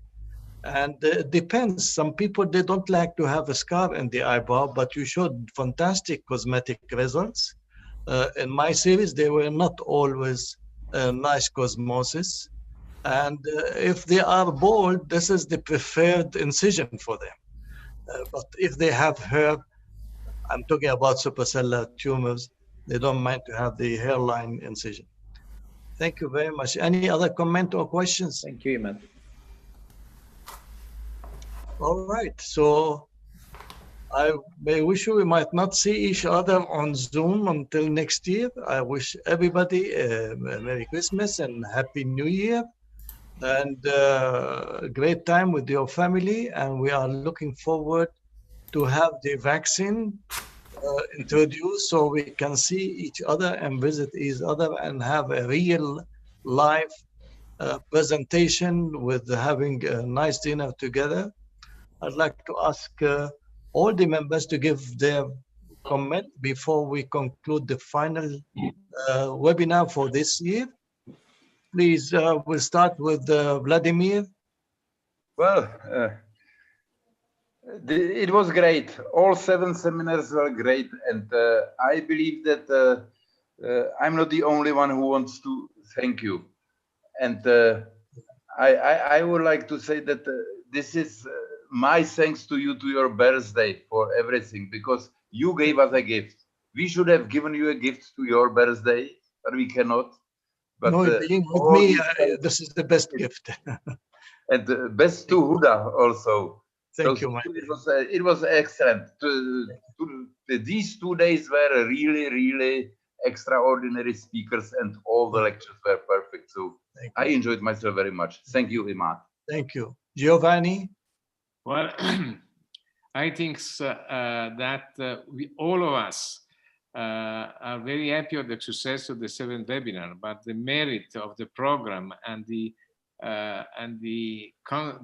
constant attitude to promote that is to Vladimir and to you. And I think that is very important to recognize your driving force for that. And of course, compliments for all the speakers that we had.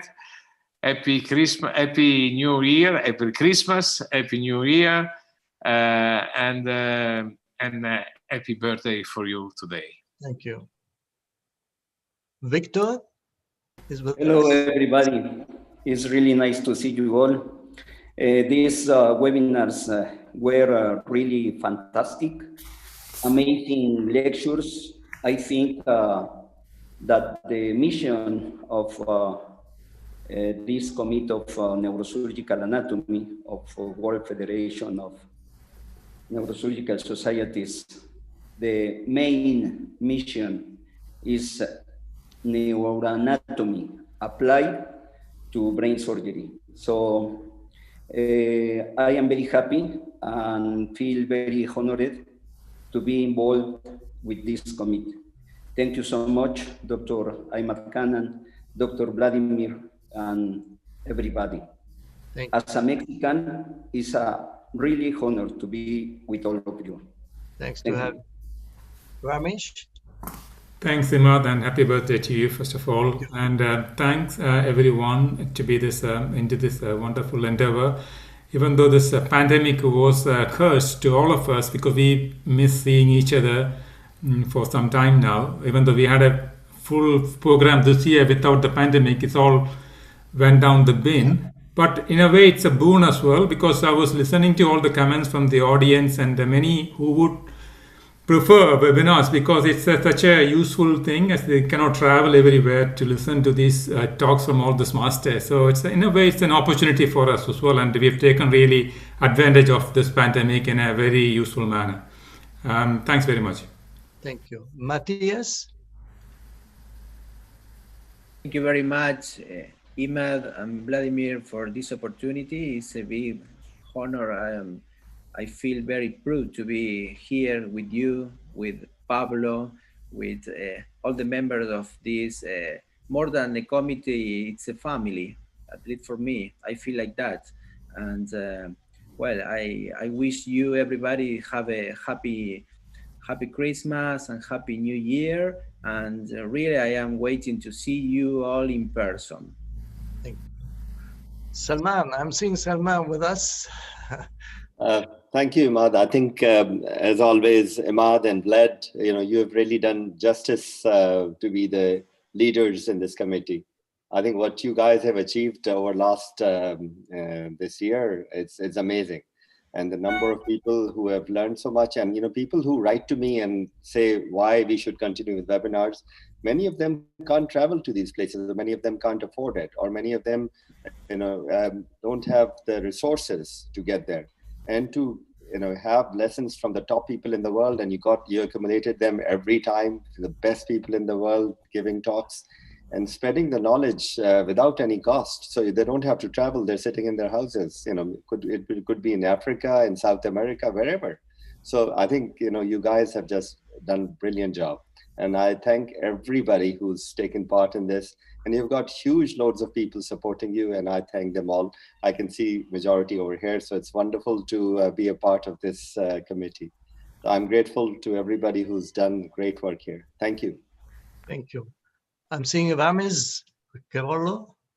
Yes, thank you, Imad. Thank you for allowing me to be part of such great friends and with common philosophy of conveying the anatomy to practical knowledge and convey it to all the people who will benefit from it. It's a great honor to be part of this philosophy, and happy birthday, and hopefully a better new year next year. Thank you. I left the best for the last two guys. I'd like to thank myself, Pablo Gonzalez. He was the dynamo of this webinar. He has organized a lot of logistics for us, initiating the webinar, arranging the contact. Fantastic. I know he was busy today, and I'd like to thank him, and I'd like to give the venue for him to have some. And best to Adriana and your parents. Thank you. Happy 38th birthday, Imad. I'm so happy. I think 30 years ago. I can just say thank you. I'm sorry I missed part of the webinar today, but I could see Vladimir.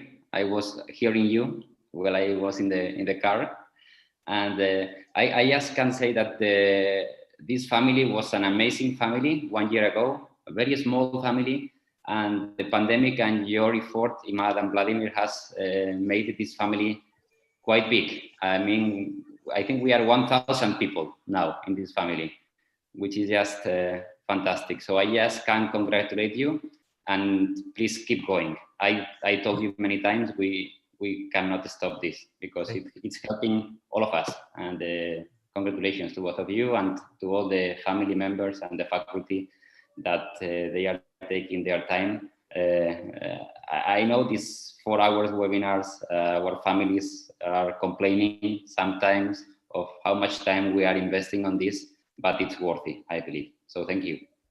Yeah, thank you. Special thanks to Takashi, Professor Takashi Kun from Japan, He is the man behind the curtains. He has translated all the webinars to our colleague in Japan. And I'm sure next year we'd like to see you on the faculty giving a presentation of your choice. Okay, thank you, Vitan. Thank you, Dr. Imet and Dr. Brajmir, also Dr. Pablo, to every committees in the world. It's a great opportunity for me to participate in this WMS community meeting. So, and contribute to Japanese residents and Japanese doctors to English to Japanese translation. This time, Dr. Kato and Dr. Oya, great Japanese neurosurgeons, gave a lecture, and we learned a lot. So we learn together, and learn more for further neurosurgical learning. So from next time, so I study hard to join again, participating again in that meeting. Thank you, everybody. They have a good Christmas. Have a nice New Year. Thank you. I want to ask Pablo, am I missing anybody? I don't see Ipe is there. Ipe is also there. Ipe is there. Ipe. Yeah, I didn't see his picture. Well, we give the venue to Ipe now. And Ek also joined. Okay. Yeah, so you have to unmute. I'm sorry, I'm on call. That's why I'm having a crazy day. But I recovered from my little blurb yesterday. Yesterday I was in the middle of a skull-based meningioma giving my talk. Hey, Imad, and I'm sorry, that was crazy. Okay, if you want to give some final statement for the conclusive webinar for this year. I would like you all just know how a fantastic job you're doing. The feedback that I get from my residents as well as colleagues is the most detailed one that I get. It's not random people I meet on the street, right? And they are all really thrilled about the quality of the presentation and the good educational outline. I think a lot of our presentations have really hit the nail, and that's how I see our mission. I think it's beautiful to have this group of highly skilled teachers available at hand. This is one of the things I bring home from the COVID period, that we can get much better education done through the Zoom platform. And I'm super proud to be part of this. And I'm really happy that Imad and Vladimir have pulled this off in a most phenomenal fashion. So just my 5 cents. It was a pleasure to be on board. Thank you. Ipe is in the middle of the night, perhaps. Ipe? Well, before we start, let me say one thing which I have learned, which is interesting. I have checked the YouTube channel for our seminars. Majority of other seminars, the hits are in low hundreds, 115, 200. All ours, which I have found, the hits are in thousands, which means that you, Imad, are doing perfect job. Thank you. Thanks. I think he's delayed with his voice. So I'll take the opportunity to speak in before I can. Yeah, Modi is there. Modi, yeah, go ahead. My video is not on for some reason. Is not coming on. Maybe the world doesn't like to see my face. That's fine. But Imad, it was bringing back memories of the beautiful birthday party we had at the sea on the White Sand. Yeah, So it was a great event, and all the faces, most of the faces on the screen were there. So it really brought back wonderful memories. So happy birthday to you, and thank you. We were together. That's correct. Yeah. Thank you. In Mombasa at that time. Yes, we enjoyed that. So if you want to say something for the committee and the webinar, yeah, yes. Go ahead. I'd speak for myself, but also for the Continental Association of African Neurosurgical Societies, because the African residents really are always yearning for education. And those who have logged on to this webinar have really been very complimentary of everything. And of course, Pablo comes to Zanzibar to give them hands-on lectures regularly. So really, all the team that is here, Ramesh, Salman, Vlad, Pablo, Ipe, who have been to Africa on behalf of the African Neurosurgical Societies of the continent, I'd like to say thank you very much. Keep it up, and we're really pleased that we could pull this off brilliantly. Thank you again. Thank you, Modi. Guys, I would like Can you hear me? Yes. Right. So, Imad, happy birthday.